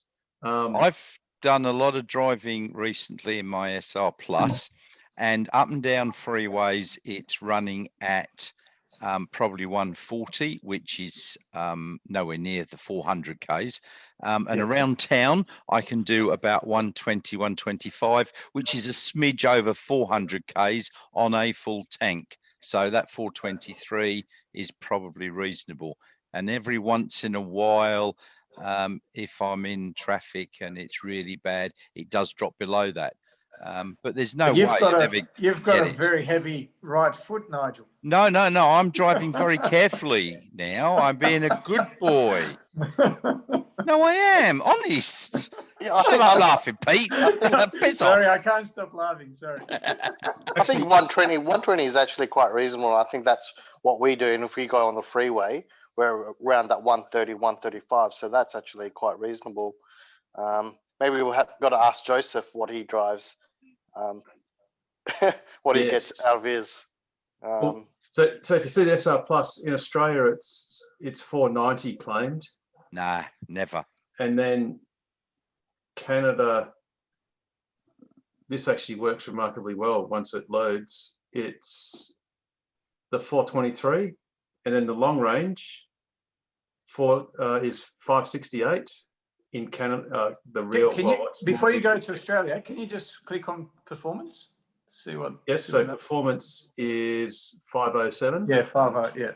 Yeah. That's basically exactly what I was getting when the car was new. Yeah, same.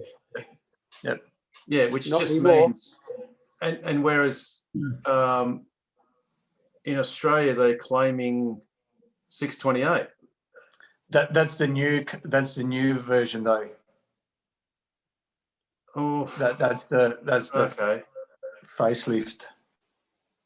All right, yeah, maybe, but I think you got two chances of getting that compared to the Canadian. Yeah, definitely not on the freeway. Yeah. Yeah. But if you've got a battery capacity of 70 kilowatts and that's averaging 150. 75. Huh? And 75, and the new ones are at 82. So that's based on an 82 kilowatt hour battery. No. I'm talking about ours. You start off at 75, but it degrades. So say just allow for 70 kilowatt or 70,000 watts divided by 160 running around town. You get about 420, 430. 437. Yeah. So that's what you get, not 500 or 60. Yeah.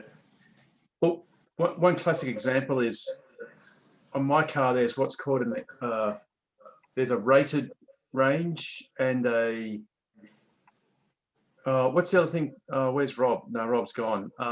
There's A rated. derated range. Yeah, well, there's basically rated and sort of normal or typical. And for me to achieve the rated range, I would have to get an average watt hours of 156 in a Model X. And like you can do that on smooth road, like Tonkin Highway doing 80, you can get 156. I've even gotten better than that sometimes. But you know, I've got a fairly low average of 192, and that's miles away from 156. Yeah. So yeah, like I said, a good pro tip is if you wanted to see the more realistic range, just go to the Canadian website because it's got kilometers, and it just seems to be a lot more realistic to our conditions than NEDC. I think WLTP is pretty good too. In fact, actually, you can. I think it's slightly higher than the EPA. Yeah, I think in Ireland they have WLTP in kilometres. Yes, so a standard range plus is 430. You're right, it's a little bit higher. So 7K higher. And the performance has gone down because I think, Pete, you might be right about that difference between facelift and well, not facelift, but revised. It's slightly different in the performance. This is the Irish one. And the long range, is 580. So Ireland is a little bit, I'd always take the Canadian one as probably being more resembling what you get in Australia. Yeah, I agree. For as long as that becomes relevant. But it all depends on obviously how you drive. I managed to get a negative watt hours per kilometre figure. Downhill. Going down way back from Coolin. I had to reset the counter and then down the hill. Yes. And by the time I got to UWA, I was still in double digits. Yeah. It looks really funny. And when you look at the projected range or the average instantaneous range or whatever, it just zoomed up to 999. Yeah, that's right. Yeah. Because I was in Sawyers Valley at the weekend, and I left my brother's house. And by the time I got down to the bottom of Greenmount Hill, turning onto the row, I was using 53 watt hours per kilometre. And I hadn't zeroed it at the top. That was coming out, going down through Mundaring and so on. And I was at 53. Now, that means I could probably do almost 1,000 kilometres. But if you actually look at that EPA range of 423 for a 50 kilowatt battery, that's averaging 118 watt hours per kilometre, which is very hard to do unless you're hypermiling it. Yeah. That's what I say. Look, 350 to 380 maybe is a realistic range, but who drives it from 100 down to zero? Unless your name's Carmen. Yeah, exactly. Sorry, Carmen. Well, had no choice. But that's right. It'd be nice if Tesla reduced people's expectation and just had something more realistic, so you don't all get sort of disappointed. Yeah. But you go into any car dealership and it'll say 7.1 litres per 100k. Yeah, like bloody hell, will you ever get that? Yeah. But see, Tesla is really, they've got their hands tied. They really need to go by whatever the norm is in that jurisdiction. So if they gave us, realistic figures, then, your Nissan Leafs and your Mitsubishi Miavs and your Hyundai Ioniqs would look comparatively, much more attractive. So. Oh, yeah. Sorry, yeah. So I can't. Yeah. Hey, I managed to find the actual numbers for, if you're interested, for total number of Teslas in Australia. Cool. So it's 8,209 all up. And so this is from Vita Prime on Twitter.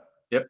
And because Tesla doesn't publish their numbers, but he's got it going back right to 2014 when there was 184 cars delivered. A year later, there was 576.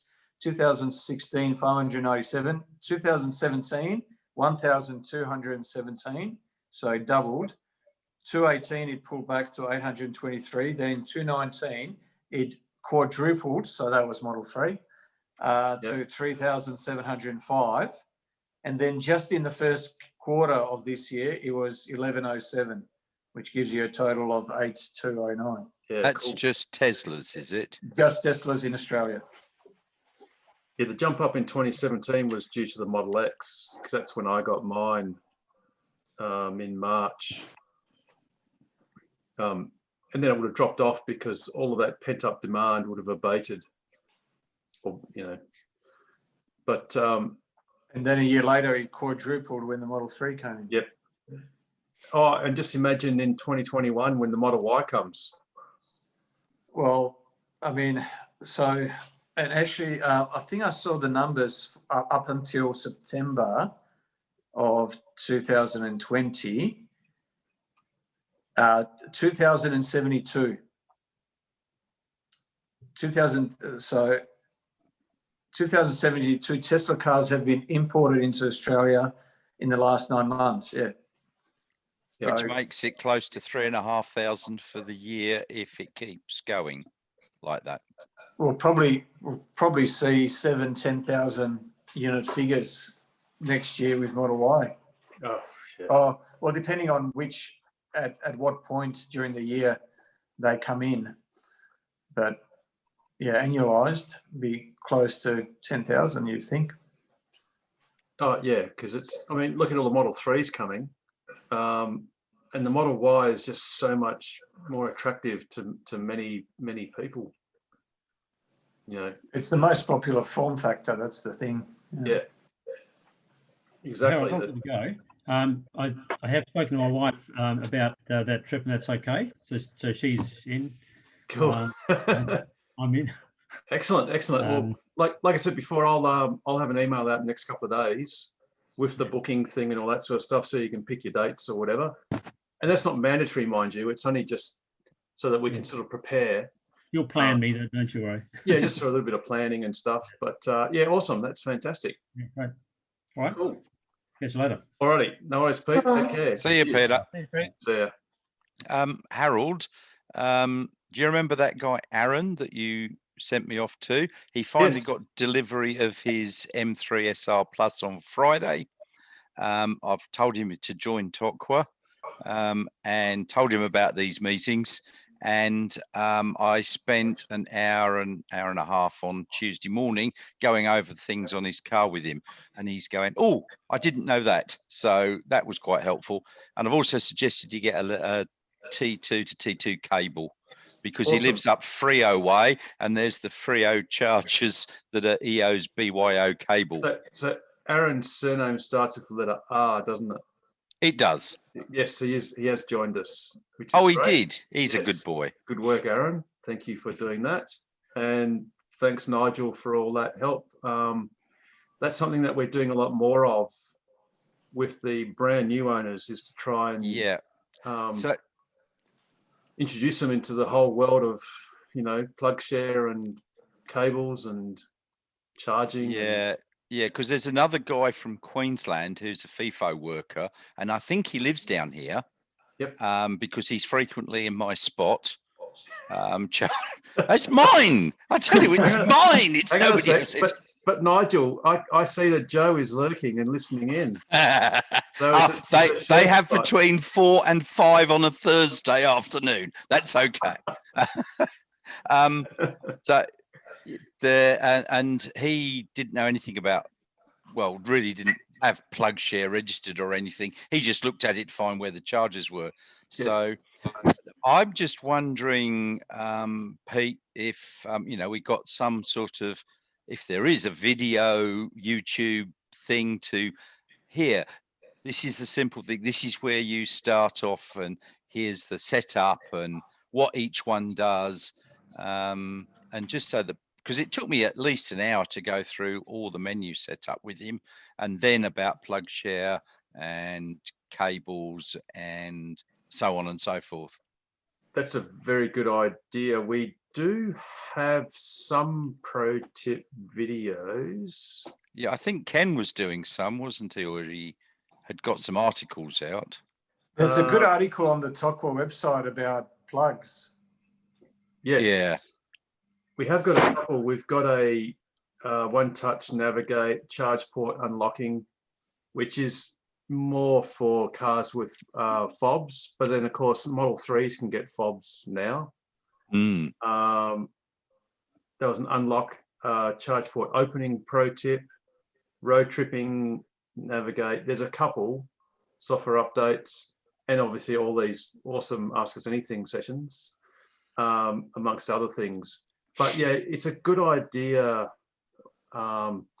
Actually, speaking of charging tips and all that sort of stuff, we're actually going to do one for Arthur River, so that it's super simple to see how to start that generator and all that sort of stuff.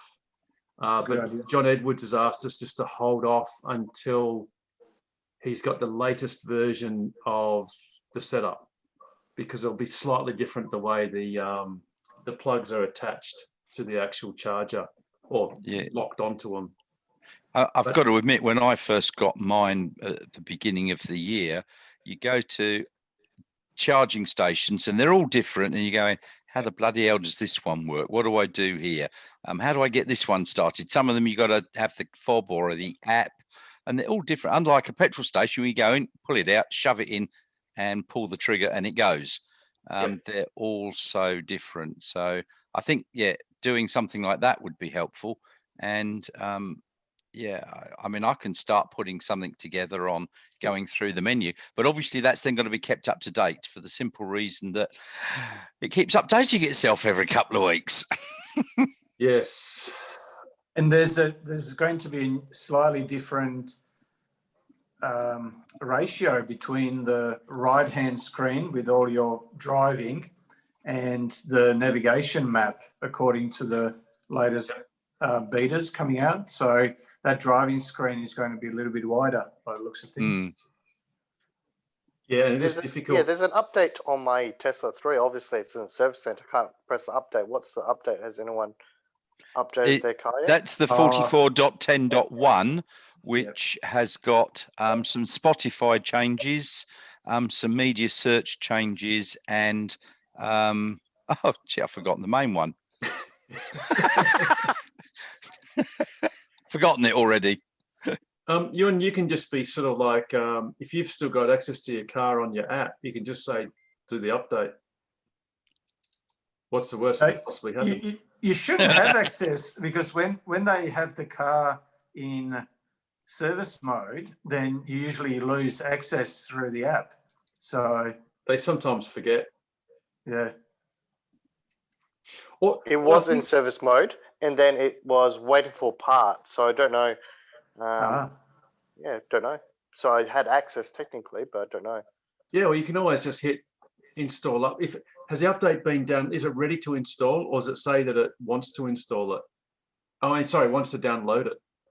No, it was ready to install, I think. Oh, we just hit install because it's overnight. Nothing's going to happen. You'll just do the install and that's it. Only takes 20 minutes. They'll probably end up doing that in the morning anyway. It's a weird one. I've caught myself out a few times going, oh yeah, it says it's going to take 25 minutes. And then you're going, okay, I'm going to be here for 30 minutes. And but you park there for another 10 minutes before you can leave. Oh, well. Yes, exactly. I just wanted to make a quick note with those statistics. I should have mentioned that 8209 figure. So that was up until May. So there's probably another, so there's probably another. Closer to 9,000 then. Yeah, it should be over 9,000. Yeah. So we'll probably be over 10,000 by the end of the year. And we should have at least a couple of K, if not more, next year. If not, no. Well, you're saying a run rate possibly of 10,000 a year, maybe, with Model Y. And then wait till the Cybertruck comes. Oh yeah. Yeah.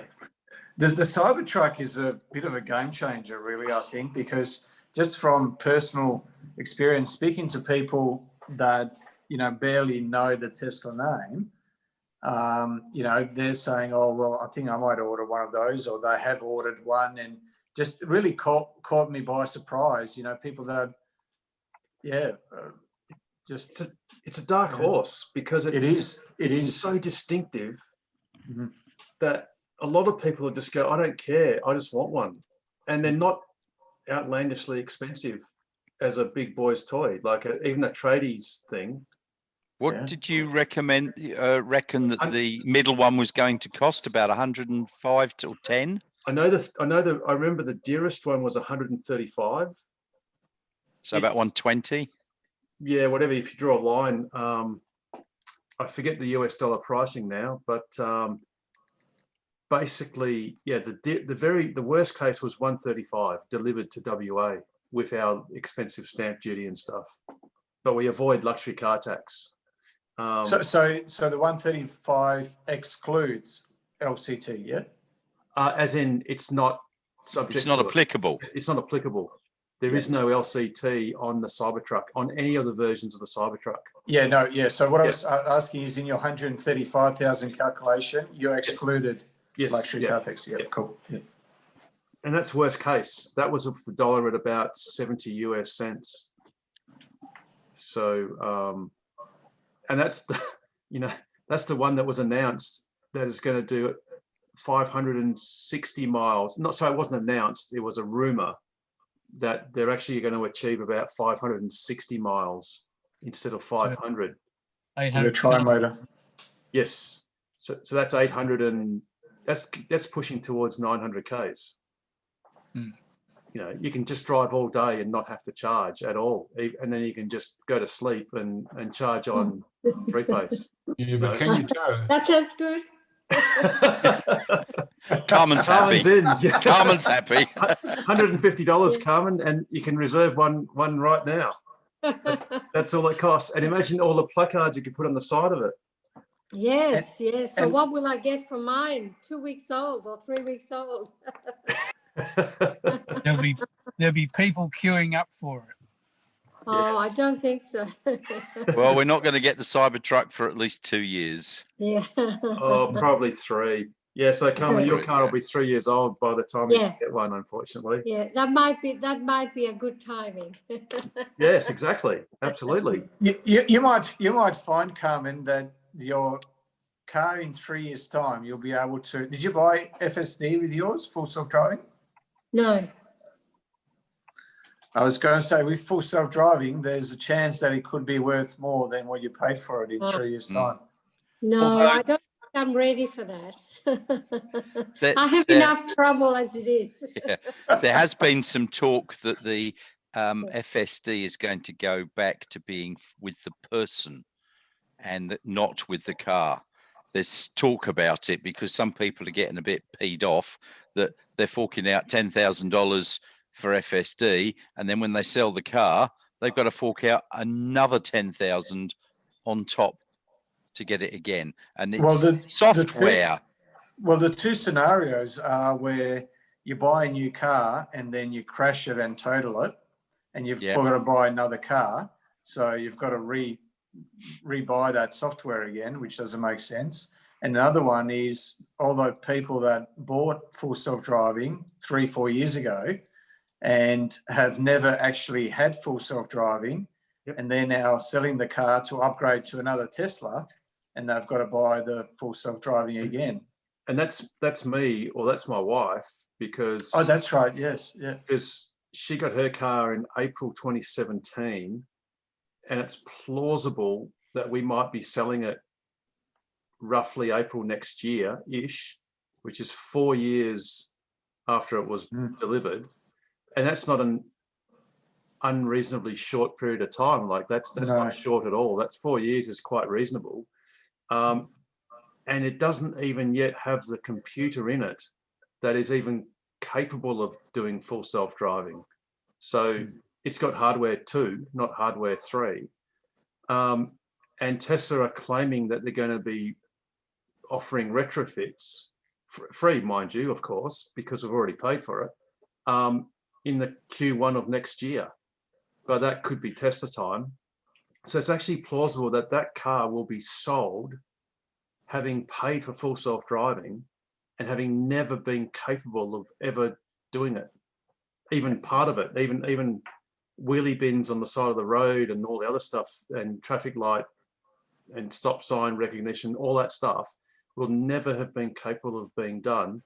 And yet we probably paid, yeah, the best part of 10,000, probably more actually, because in those days you had to pay for autopilot in the first instance, then you had to upgrade to enhanced autopilot, and then also pay for full self-driving.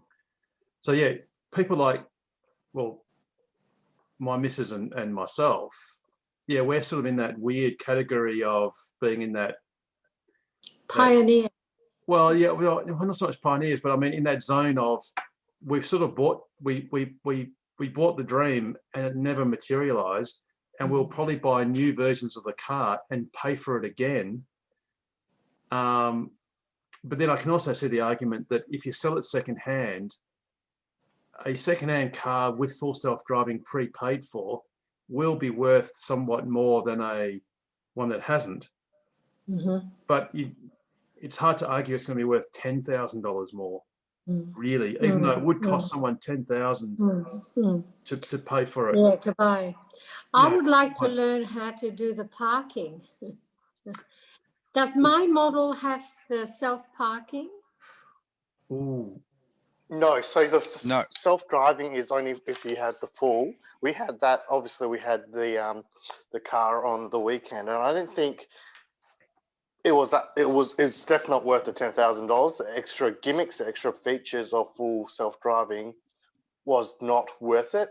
We're driving through traffic lights, and you go, okay, I've got to tell it to go through the traffic light, and occasionally you let your foot off the accelerator, and it still wanted to break out the traffic light, and it was green light. So it's still not perfect. Well, I don't think we'll be getting it anytime soon. But the green traffic light, it will go through if it's following another car, or if you're stationary and second or back car from there, and the cars in front go, it will go on green. It will not if you're the only car waiting at the front or driving up to it. You've got to hit the stalk or hit the accelerator pedal. But no, John, only if you've got the latest update. Yeah, because that was an update about 8 weeks ago, 10 weeks ago. But the thing that Carmen asked was about self-parking. So I think to get self-auto park, you have to have FSD now, don't you? It doesn't come with standard autopilot? Yeah. I believe so. Yeah, so unfortunately, that's going to cost you $10,100, Carmen. Because that also comes with summon and so on. Yeah. Well, seeing as I feel that they've charged me $10,000 too much, can it be just upgraded online? That sounds like a very reasonable offer there, Carmen. I'd put that to Harry. Because you know what, Carmen? Because it wouldn't cost Tesla a cent, because there's no marginal cost to a extra software download. But it would, it'd be doing the right thing by you. No, it would cost them $10,000 in losses that they didn't get from her. But I paid that. Hang on, a loss that you didn't get is one that you never lost. Yeah, that's right. Well, I paid $81,500, and then the 3 days after I paid, they're advertising $73,000. Yeah. So that I don't think that's very fair. No. Yeah, well, it won't stop me trying. It would be very, no, I think actually, to be honest, it would be very reasonable to ask. And, they might just sort of suggest that you don't tell everyone about it or whatever. But there's nothing unreasonable about asking, because your window was what, 1 or 2 weeks later, or wasn't that 3 days? Or 3 days. So, because what you could have done was delayed delivery by 4 days. I tried actually. And then cancel. Yes. And then you lose your deposit, but then your deposit would have been less than the car. But then I think they ban you from taking a car. You can't buy for the next 12 months. Yeah, okay. No, if I didn't pay before the 30th of September, because they wanted to have the figures in that quarter. Yes, Of course. And I wasn't ready to take delivery until mid to end of October, only because I had personal issues with a court case and in development. And they said, if you don't take it by the 30th of September, you will lose it and you'll have to apply again and we'll give it to someone else. So I took it. Yeah, look, I think you've got a very good case there. I would write an email and send it to them, and I would say, look, you know, a FSD over-the-air software update has no marginal cost to Tesla, but it has, you know, it would make me happy. Yes. You know, yeah. Sorry, go on, Pete. Yeah. No, that's you're going. Yeah. As I say, and also the fact that you're saying, Carmen, that you originally intended to actually receive it later in any case. Yes. And that you actually had to go out of your way to bolster their quarterly figures. Yeah. And I have heard cases of Tesla paying large freight costs to get certain spare parts to get cars out the door that were damaged or whatever. So look, it's entirely reasonable. Yes. And as Pete says, well, presuming that you yourself wouldn't be prepared to pay the 10,000 sometime in the future, they are literally losing nothing by giving that to you. They're not losing a single thing. Yeah. Well, I had four salespersons and they all left. So it was passed from one to the other, to the other, to the other. So it was a very messy delivery. And I couldn't get any, I felt it was all quite a bit, very unprofessional actually. The most streamlined thing that has happened is ordering T-shirts online. And that was streamlined. Well, I can tell you something. And the car mats were fine too. I ordered, I just went up and asked Harry and he said, oh, we'll do it for you right now. And they just did them. And they had my credit card details, so they charged it automatically. So it, but the delivery of the car was messy. Yeah, unfortunately, Tesla suffers from that. Well, they're not quite a startup, but they're growing greatly. And Harry is just flat out. Yes, no, I can see. Unfortunately, and that's the thing that's a bit frustrating is you only get, you know, they're saying you only get one chance to make a first impression. Yes. You only get one chance to make a great delivery experience. Yes. Oh no, that Tesla have lost the elevator pitch for sure. Yeah. Yes.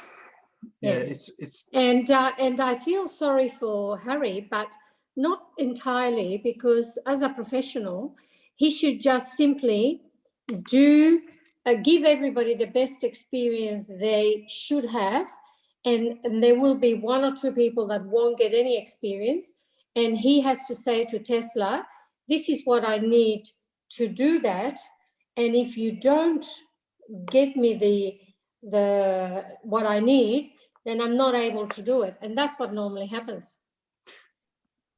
Yeah, I dare say Tesla are probably fairly good at wringing out a lot of capacity out of their employees. And yeah, well, Techie rang me from Sydney and said, I said, look, I'm a mature person and I'm IT literate, but this is a new concept and I need a little bit more assistance than 10 minutes. Yep. And I would like to, I'm very excited about the car, but I would like to know how to use it correctly. And he said, oh, just watch videos. And that was Adam from Sydney, I think, or Melbourne, who was supposedly, he said, look, I'm just helping Harry because he's got to deliver so many vehicles in the one weekend, because it was the 28th, 29th and 30th of September. And I said, well, I'm a client and I'm a customer paying, So I don't really want to know about that. I would like some service, and didn't happen. Yeah, yeah, indeed, and that is a real issue, and it frustrates us as a club. Yeah, yeah. But we No, do. I can see that individuals are trying, but I'm in business myself, so I know that some customers are very demanding and unreasonable, but some are not. I think that But nothing you're asking for is unreasonable in any way, shape, or form. No. Look, let's hope that with the new delivery centre and service centre, yes, which has got a purpose built, well, it's not purpose built, but it's got its own separate delivery part, that all deliveries are done there. Yes. And they have more appropriate staffing levels. Yes. So that you can have that great experience of seeing your car inside and having 15 minutes spent on you, which you deserve, to thoroughly go through. Yes, yes. The voice recognition is still not, it seems to be Americanized, the voice recognition of calling on the phone. And that's one of the features that I really need, because I'm a real estate agent. So I run around a lot and I call people while I'm in the car, because I go to their homes and addresses. And thank goodness it's got the input manually, because otherwise it wouldn't work. It doesn't recognize very well.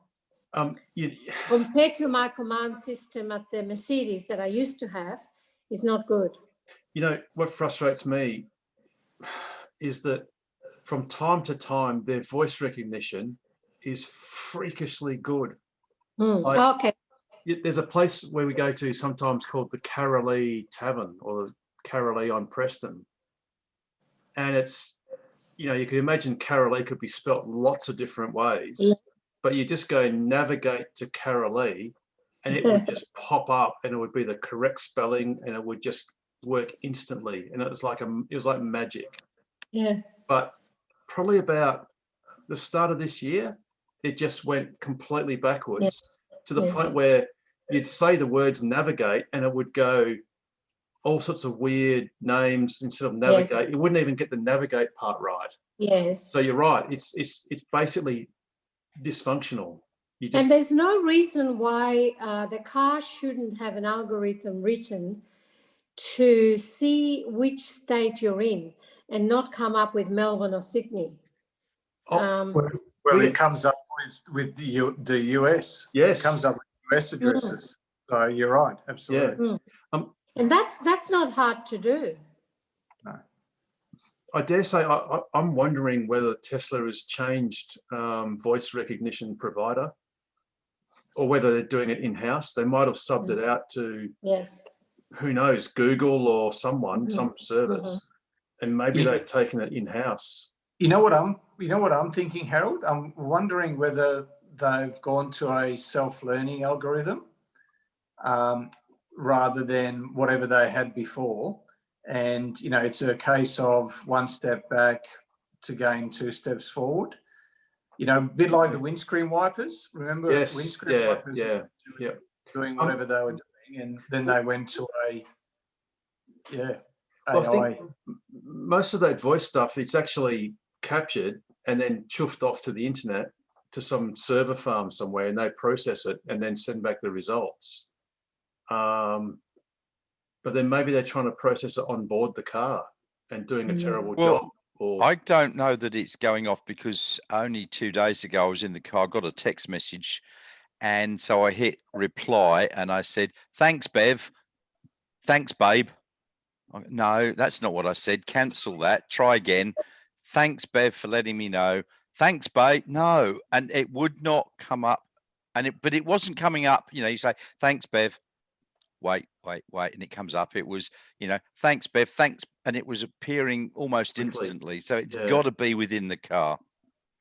Yeah, I find names are pretty bad.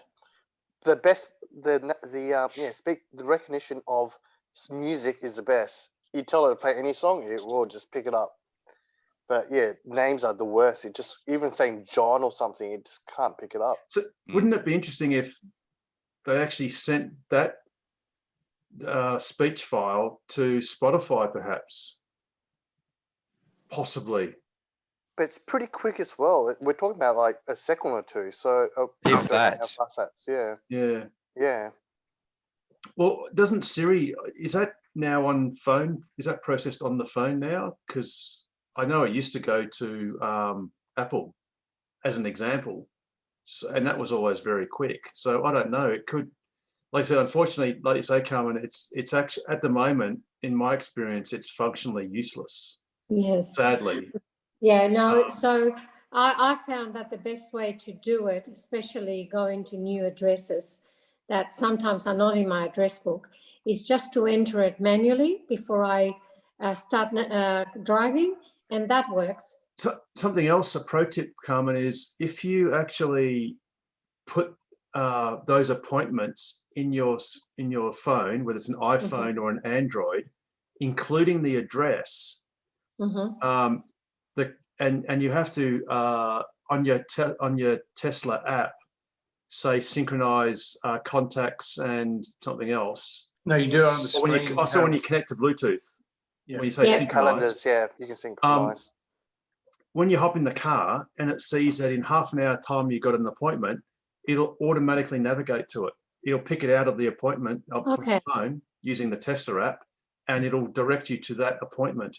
And when you finish that appointment, and you hop back into your car, it'll see the next one and it'll navigate you straight there. Oh, okay. So if you use your phone to do all that entry initially as appointments with addresses, it will automatically take you there, which is really, really useful. Yeah, that would be for me. Yeah. I'll try. And in your phone contacts, if you put people's addresses in your phone as contacts, and when you go into the call section, you can look up people's names and you can press the little navigate symbol instead of the phone symbol as when their name comes up, and navigate to that phone contact. Oh, okay. Without having to, we should do a video of that actually too. Yes. Yeah, and it's the calendar sync is in the app under settings. I don't know if.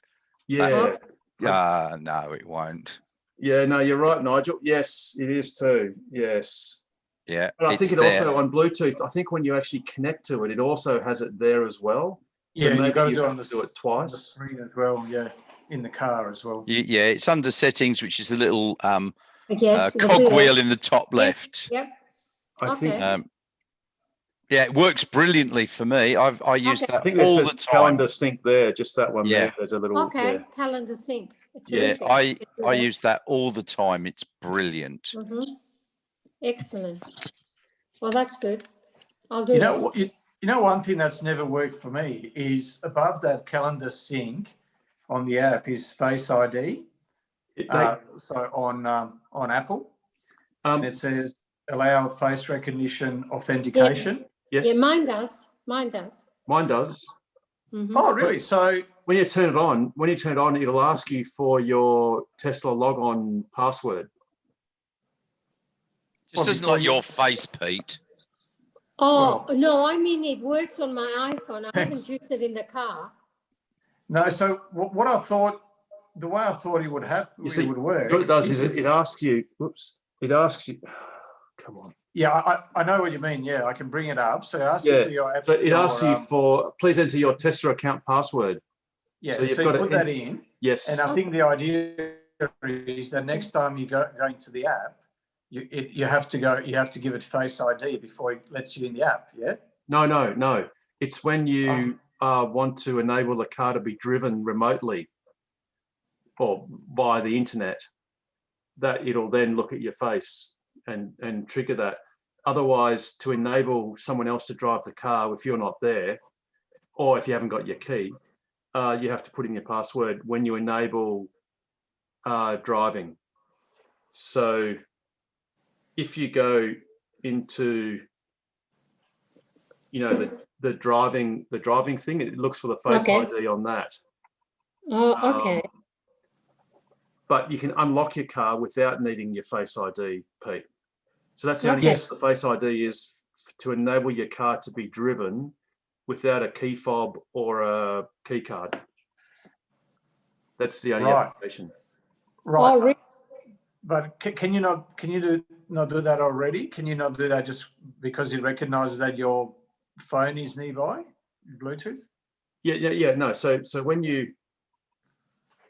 I'll do it without it seeing my face. Oh, actually, sorry, it's counting down. So you know how you've got the fan, you've got the lock on the right, Yep. and then you've got the keys, which is actually to drive the car to enable it to be driven. Right. That's the only button where the Face ID is an option. That means you don't have to enter in your Tesla password to enable the car to be driven without keys. Ah, gotcha. Okay. But you can unlock your car without further ID or further authentication. You know, just open the app, unlock the car, unlock the frunk, unlock whatever you like. But to enable it to be driven away without a key, Yes. you need either your Tesla password, or if you enable Face ID, it'll do that in lieu. So it'll just look at your face and. Oh, that's good. Yeah. Right. Yeah. And there's a 2-minute countdown timer. So it'll give a 2-minute window for the car to be driven away. And then after 2 minutes, if no one does, it then disables again. Where is that option in the app? So same place where you had calendar sync directly above. Yes, I've got. Enable Face ID. I've activated. Yeah, I've got fingerprint authentication there. Yes. Yeah, same thing. Yeah. So, But where's the option to remotely let someone drive the car? Okay, see in the center, that looks like a bunch of keys. If you press that, I'll just press that if I can do it. Now it did a Face ID, or you can't quite see it, and it's failed. It says face not recognized. So if I haven't got that. I've got the fan, the frunk, and lock unlock. Me too. I have the same. Yeah, right. Oh, mine says phone key disconnected. Actually, I've got that too. Yeah. Yeah, right. I haven't got that option. It might be because Face ID is not enabled. It says try I turning don't have Bluetooth Face off, ID. Hi, Joe. then on your phone settings. Hey, I Seb. think you have to have Yeah, right. Face Android ID. versus. We're playing this game too. It's under control. It's under control. I think it's an iPhone thing. iPhone versus Yes. Android. With Android. Control. Under Android, it's in controls and then So start. in controls, you got start. Okay. I haven't. Okay. Yeah. Yeah. I've in got controls. Samsung. I've got a Samsung. Try the other controls. Oh, start. There we go. Yep. Start. Top Start, right yes. there. Oh, okay. So if you don't have your key, you can start it with the key Yes. symbol. So imagine that's someone. So imagine you're at work and you're in the bush and there's a bushfire, and then someone says, "I've got to move your car." You can just go into your app and unlock it. Or imagine you've left your keys, you've lost your keys, Yes. and then you can just do it. Some people drive their cars like that all the time. Sorry, well, with a Model 3 is slightly different, because a Model 3, you're connected to your car with your phone as a Bluetooth to unlock it via Bluetooth. Yeah. But anyway, forgetting about that, you can actually remotely unlock it and allow someone to drive it and control the car. Well, I was a bit concerned because the card is black and my carpet's black, and the card fell in between the seats and I couldn't find it. And I was a bit concerned if it happened. I mean, I'm a little bit more careful now. I've put it into a little satchel that I can find it easily. And but that's a good feature to know. What you can also And what does valet mode mean? Valet mode restricts the maximum speed and acceleration. I think it might be acceleration as well, that a valet can drive your car at. It also locks and it disables the frunk. Disables So the if you frunk, want and I to- think also your glove glove box. Yeah. So it's a safety feature. Yeah, it's so that Yeah. a valet can't thrash your car or look in your Okay. frunk. So what you Oh, can do is you can keep personal stuff or whatever in your frunk, yes, knowing yes, that even though they've got a key because you gave it to yes. them, to move the car, they That's can't good. That's get good. access. Yeah. And sentry mode? Yep. Pete, you want to take that one? Yeah, so when you park your car and you leave your car, it will enable the recording from the front camera, the rear camera, and the two repeaters, which are in the columns in between the Yes. front and the rear doors. So it will record a video from those 4 video cameras while you're away from the car. And then when you get back into the car, it will tell you that there may have been, let's say, 2 events that occurred. So it will only Oh. start recording if there's actually something happening. Oh, okay. And So there's it's like an alarm. it doesn't, so it's got an alarm as well, but Oh. so it actually records the video footage, which when you get Okay. back into the car, you can review. So you can actually watch that video footage. Yes. Oh, But good. in order to do that, you've got to put a USB drive into one of the 2 USB slots. Oh, where are they? I couldn't find them. Yeah, so you know how your center console is divided into 3 sections? Mhm. So if there's a section underneath your armrest, then Yes. there's a center section, and then there's the section at the very front where you put your 2 phones. Yes. Now you can actually lift that section where the phones are, and if you Okay. lift that underneath, there's 2 USB slots. They're hard to see, so you might need to use a torch. Okay. Yeah, and then what you do is you put a USB stick in there, preferably what they call a high endurance or a extreme USB drive. So basically what you want is you want a USB stick that's designed for dash cams or GoPros, etc., that you can write and rewrite to not only at high speed but consecutively, because otherwise it will corrupt fairly quickly. And usually the bigger the USB stick, the better, because it's not rewriting that often, I suppose. So, 128 gigabytes or 256 gigabytes, those 2 seem to be the best value for money as well in terms of dollars per gigabyte that you pay.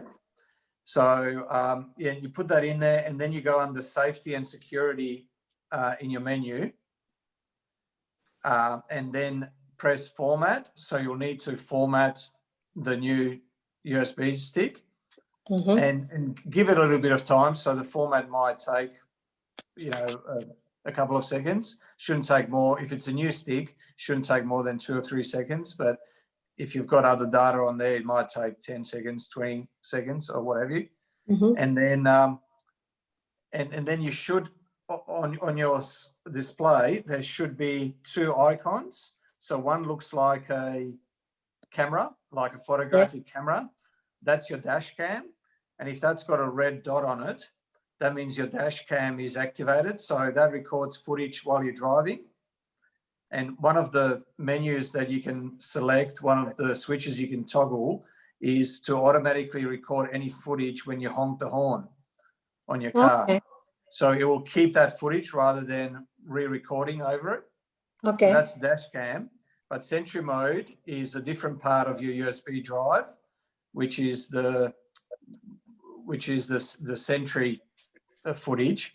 And so if your Sentry camera's on and working, there'll be another icon right next to that photographic camera icon, which is just it looks like a sun. So it's a circle with lines going out from it. And once again, so if that's got a red dot in it, then it's recording, then it's enabled. Well, that's good. And it records any movement it detects whilst you're away from the car. And it also records the alarm and so on as well, and the video from that. Well, and I get back to my car and it's been in the car park and it goes, you've got 3, and you look at it and you go, there's a kid running up to the car going, oh, look, a Tesla, and looking around it most of the time. Okay. But you can also, if you've got a garage at home, you can Yes. choose to turn it off at home. There's a setting to turn off at home Yep. or at work or at favorites. Okay. Because it does consume a little bit more battery overnight. I think it's a couple of kilometers, perhaps. It's around between 1 and 3, so 2 and 3 kilometers of range per hour. Okay. So if you per park it hour? for, yeah, Really? You sure? No, That's surely not not. That would be 30K overnight. Yeah. It's pretty bad. We Yep. believe it at work, and we would lose maybe 5-6%. So whatever 5-6% is, yeah, pretty bad for eight, 9 hours. 2 to 3 kilometers an hour. So if you Wow. drive to the airport and park, within a couple of days, you've lost half your range. Actually, that's probably not that far off, because on reflection, because I think the computer consumes a couple of 100 watts. So you can imagine a couple of 100 watts in an hour is a couple of 100 watt hours, which is 1.5 Ks, maybe 2 Ks. Yeah, that's possible. That's hence you can turn it off at home and at work. Alternatively, you can enable, I forget what the exact name is, but the idea is to put the car into deep sleep. So it will only go into deep sleep if it's at home. But yeah, it just means that when you get into the car, it takes 4 or 5 seconds before the screen becomes responsive. It takes a little while for it to wake up, but it means it consumes hardly any power overnight. Oh, that's good. Yeah, I have my Sentry mode off at home with the option in the menu, but it's on any other time I'm not. It's out. Yep. So I just think that it's safe, and you see so many people going, "Oh, I wish I'd had Sentry mode on." Well, there you go. Yeah, there was a guy. He took his Model 3 around Australia going anti-clockwise, and when he was at Cable Beach Resort in Broome,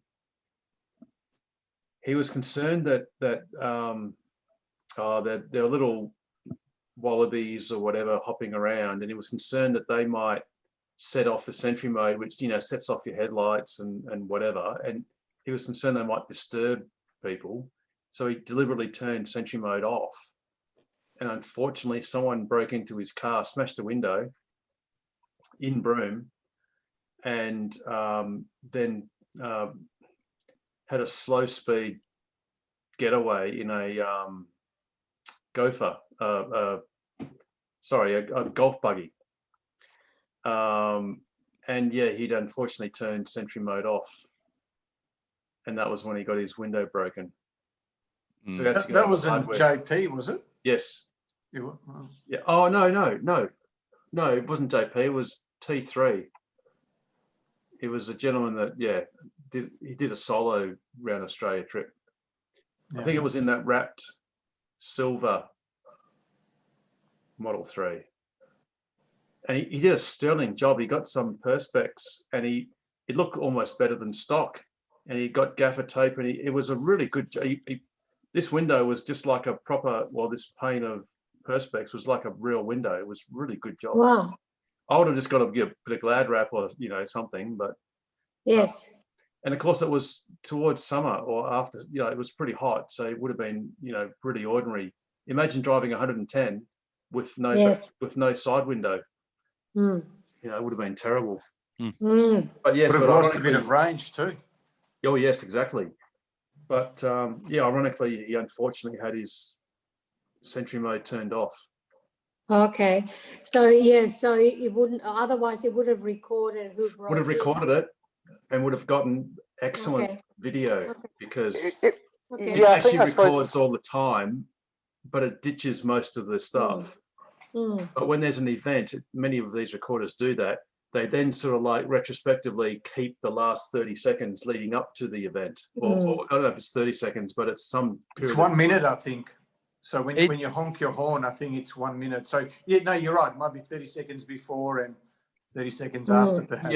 Yeah. My Sentry mode records 10 minutes, and then the red dot is towards the end, so it's recording 10 minutes. Oh, in the lead up. Right. Yeah, in the cool. lead up. Yeah. And obviously the reason why it takes a bit more power is because the full self-driving computer has to be running at full, well, not necessarily full tilt, but probably pretty much to do all the analysis and recording and all that sort of stuff. So it's Motion not a sensing problem. and Yeah.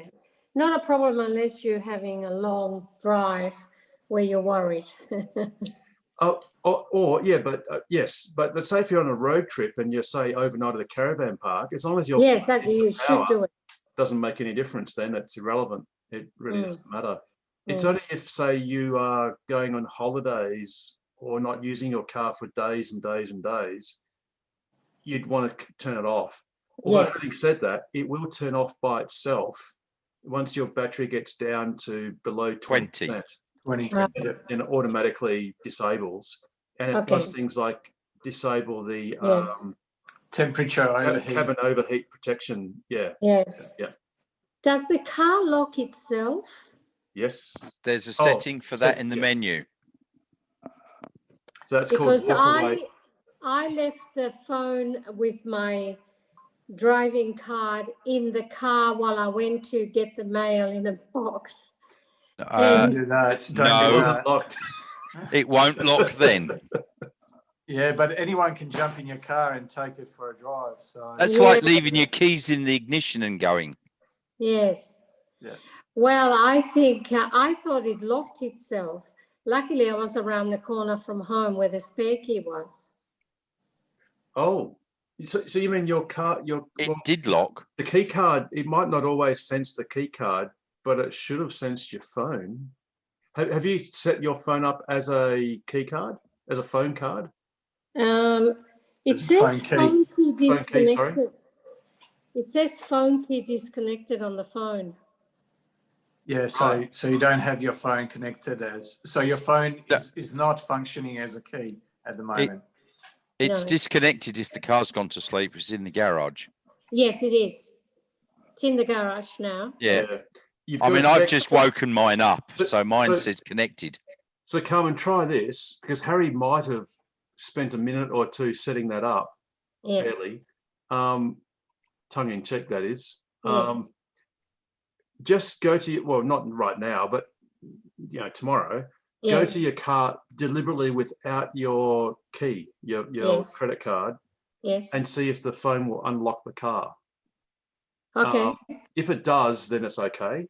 But Yes. from what you're saying, it sounds like perhaps hasn't been synchronized or connected. Mm. Well, the problem is that I keep the key in my phone. Ah, yeah, okay. No, okay, well, yeah, okay, well, And if I doesn't leave matter. the No, that's phone fine. inside, But as an Mhm. experiment, Mm. what you should do is deliberately take that key out Mm.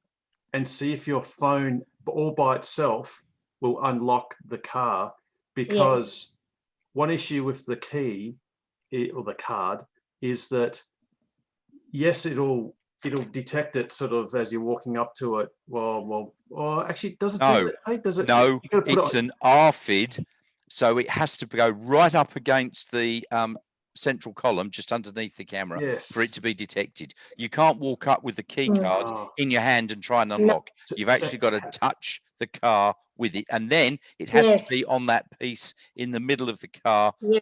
to drive. Is that what you do, Carmen? You Yes. actually. Oh, right. Okay. In that case, your phone is definitely not been enabled as a key card, Okay. as a. So what's it called, Peter?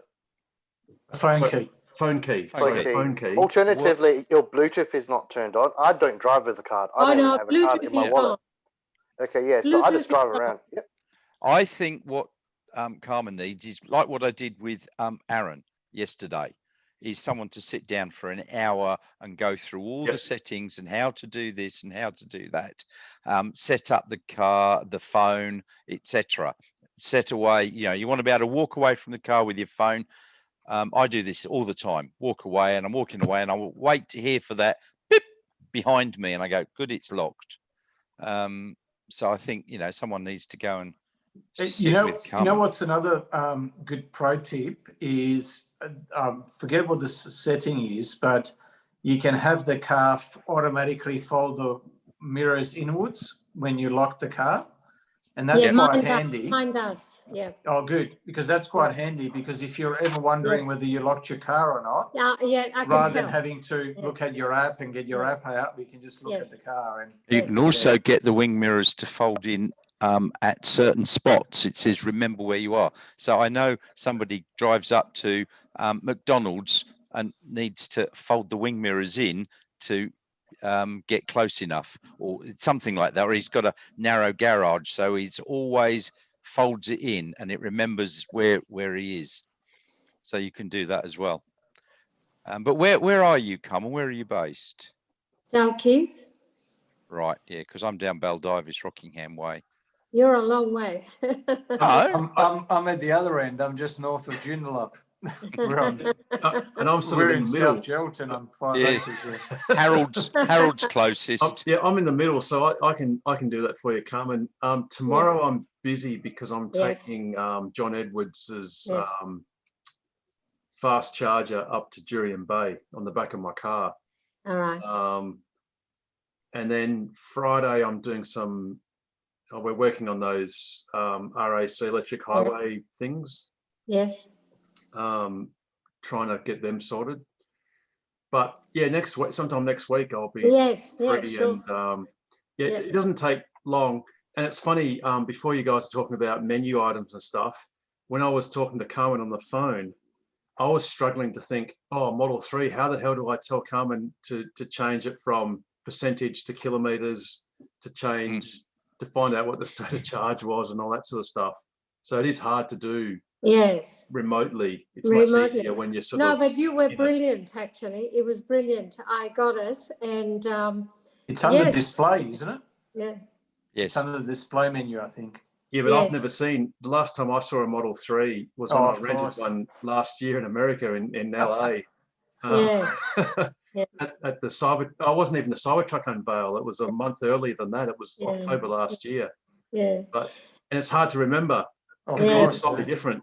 All those menus are subtly Of different. course, I could imagine. Yes. But, anyway, we got there in the end. But yeah, We no, I can do that did. next week, Carmen. That's cool. I can, No, that would be fantastic. Yes. But like I said, the biggest pro tip is for you in what you do navigation wise. Yes. You just enter in everyone's address as appointments, and the car will actually automatically see it and just present No, that's it to you. great. Yeah. That will be very helpful for me. And if because, it detects that you've got 3 appointments and they're all at different addresses, it'll bring up the 3 appointments on the screen. You can touch the one that you want, and then it will navigate there. Yes, yes. I think I have seen a little bit of that, and I've sort of worked that out. But it's good to know that if I put it in the calendar, that would work. Yeah. But I don't know how it's happened, but I have had it. See, oh, that's come up. Okay, I'll just press. It's probably because you inadvertently had a meeting lined up via an email that your phone captured. Yes. And then the car presents it. Yeah.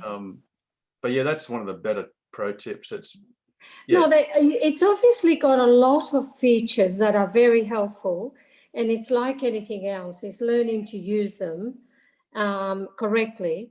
And I'm sure it will do quite well. But I was very used to my command system, and I had that down pat. But this is totally different. Yeah, and I can assure you that there was a time when Tesla's voice recognition was brilliant. And look, let's just hope, for all our sakes, that it comes back, because it used to be brilliant. Yeah. So, well, it's a bit like the iPhone. I think some of the features in the iPhone have gone backwards with all these new techies testing everything out. I'm finding that after the last update on an iPhone, and I've got a new iPhone at 12, or iPhone 11, a few things aren't working as well as they used to. And and after an update, a lot of features change. And I've even lost apps and connections and logins, and it's a bit of a nightmare. Oh, well, especially if you change phones, it can be a nightmare. I just realized I've had my new phone for a couple of weeks. I'd forgot, I didn't even realize that WhatsApp was logged out, because when I changed phones, even though everything transferred over, I had to put in I think I had to just tell it reconfirm my phone number, and then it would send a text, and then everything came good.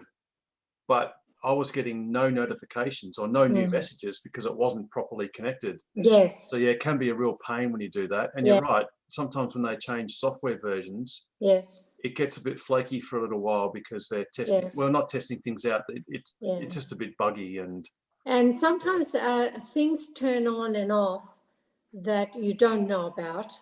Yes, if you, not a good idea to have a new phone and a new car. No, no. In fact, something that's you got to be aware of, if you change phones, especially, I don't know about Androids, but iPhones, it'll be the same name, but it won't connect on Bluetooth. So what you need to do is actually get your old phone. Yes.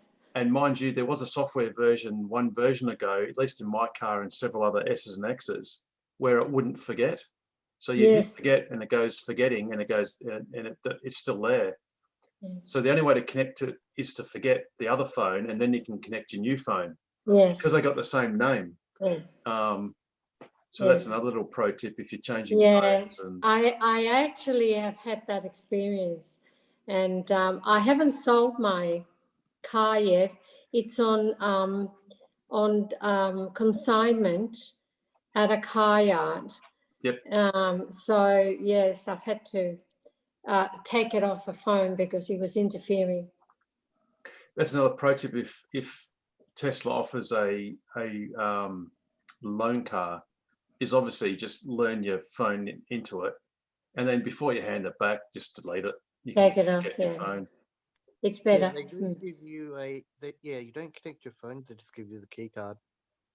So No, sorry, I mean when you do Bluetooth. So if you get a loan car, you'll obviously want to connect your phone to Bluetooth so you can take phone calls while you're driving, hands-free and stuff. But when you hand it back, just delete yourself. Yeah, when I go and hire cars and so on, I always sit there and connect the Bluetooth, and you've usually got to delete 28 other people's phones. But there's always, it's full, it won't accept anymore, and I've got to delete all these people just so I can now connect mine. Yeah. But correct me if I'm wrong, but if you don't do that, Harold, when you've had a hire car and you've connected up your phone and you've allowed contacts to be synced as well, then all your contacts would be still visible to the next person, would they not? No, because it loads the contacts every time you get into the car. And then the Bluetooth syncs, and then it loads the contacts. When you get out and turn the car off, it forgets them. Yeah, right. I'm not entirely certain about that, Nigel. I think you're sort of right in that it will load the contacts.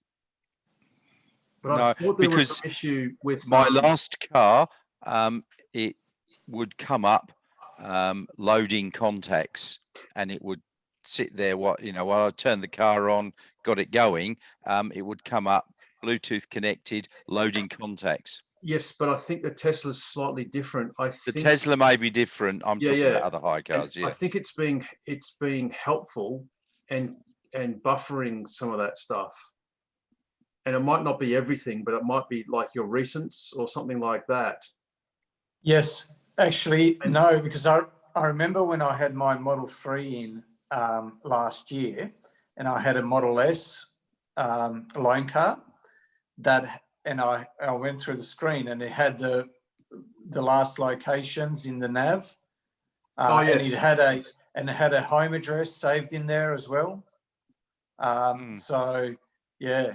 Is it actually possible to delete your navigation history? Yes. Because I've got lists of miles long. One by one, unfortunately. Apparently, the service center can do it all at once in one fell swoop, but us owners can do it one at a time. So you got to swipe left, right, or whatever, and whichever way, the yes, no way, whatever. That's what. There is no one item that just says clear navigation data. Oh, okay. But that's just, I mean, that's, you know, if you're taking the car, if it's a loan car and you want to, well, no one needs to know where you've been because it's none of their business. So you can just delete all that navigation stuff. Cool. Well, hey, it's time for bed. I was just going to say it's about 20 past 10. Yeah, thank you very much. It was no worries. very Well, yeah, thanks for coming back. And yeah, no, it's been really good. And yeah, I think we'll definitely try and do some more videos. Yes. Pro tips and stuff. I think maybe Pete, we might have to do a little bit of homework. Yes. And do some good videos. And pro tips and stuff, and we might even have some boot camps, because we're going to get more and more owners, and you know, there's so much to learn. Yes, useful. No, that was terrific. Thank you, guys. Good night. Cool. No worries. Good night. All right. Well, everyone, take care. Yeah, and just one thing, Joe, what time am I not allowed to go and park at Stocklad tomorrow? I've got enough charge. I don't need to go there tomorrow. Got other things to do. You're allowed that 1 hour slot. It's okay. I know. If you actually look on PlugShare, I'm in there for an hour and a half just about every day. Yeah, I know. I've seen, and it doesn't mean that if you've been there today, it doesn't mean that you're not necessarily going to go there. Oh no, I go. Sometimes I go in twice a day. Depends on how much driving I've done and need free electrons. If it's sunny at home, it's not too bad. I can get that. But if it's been yucky over the last few days, I'll go up there twice a day and charge up. Got to get a Powerwall, Nigel. I've got batteries at home, and it drains those a little bit. But no, because then the batteries will be defunct during the night. So true. I keep my state of charge up around the 80 to 90% because I've been driving in and out to Mandurah to sort out my father-in-law and his memory. And it's been once or twice a day for the last week. So I do need lots of electrons. On that note, we need good night. All right. Good night, everyone. See you next week. See you guys. See ya.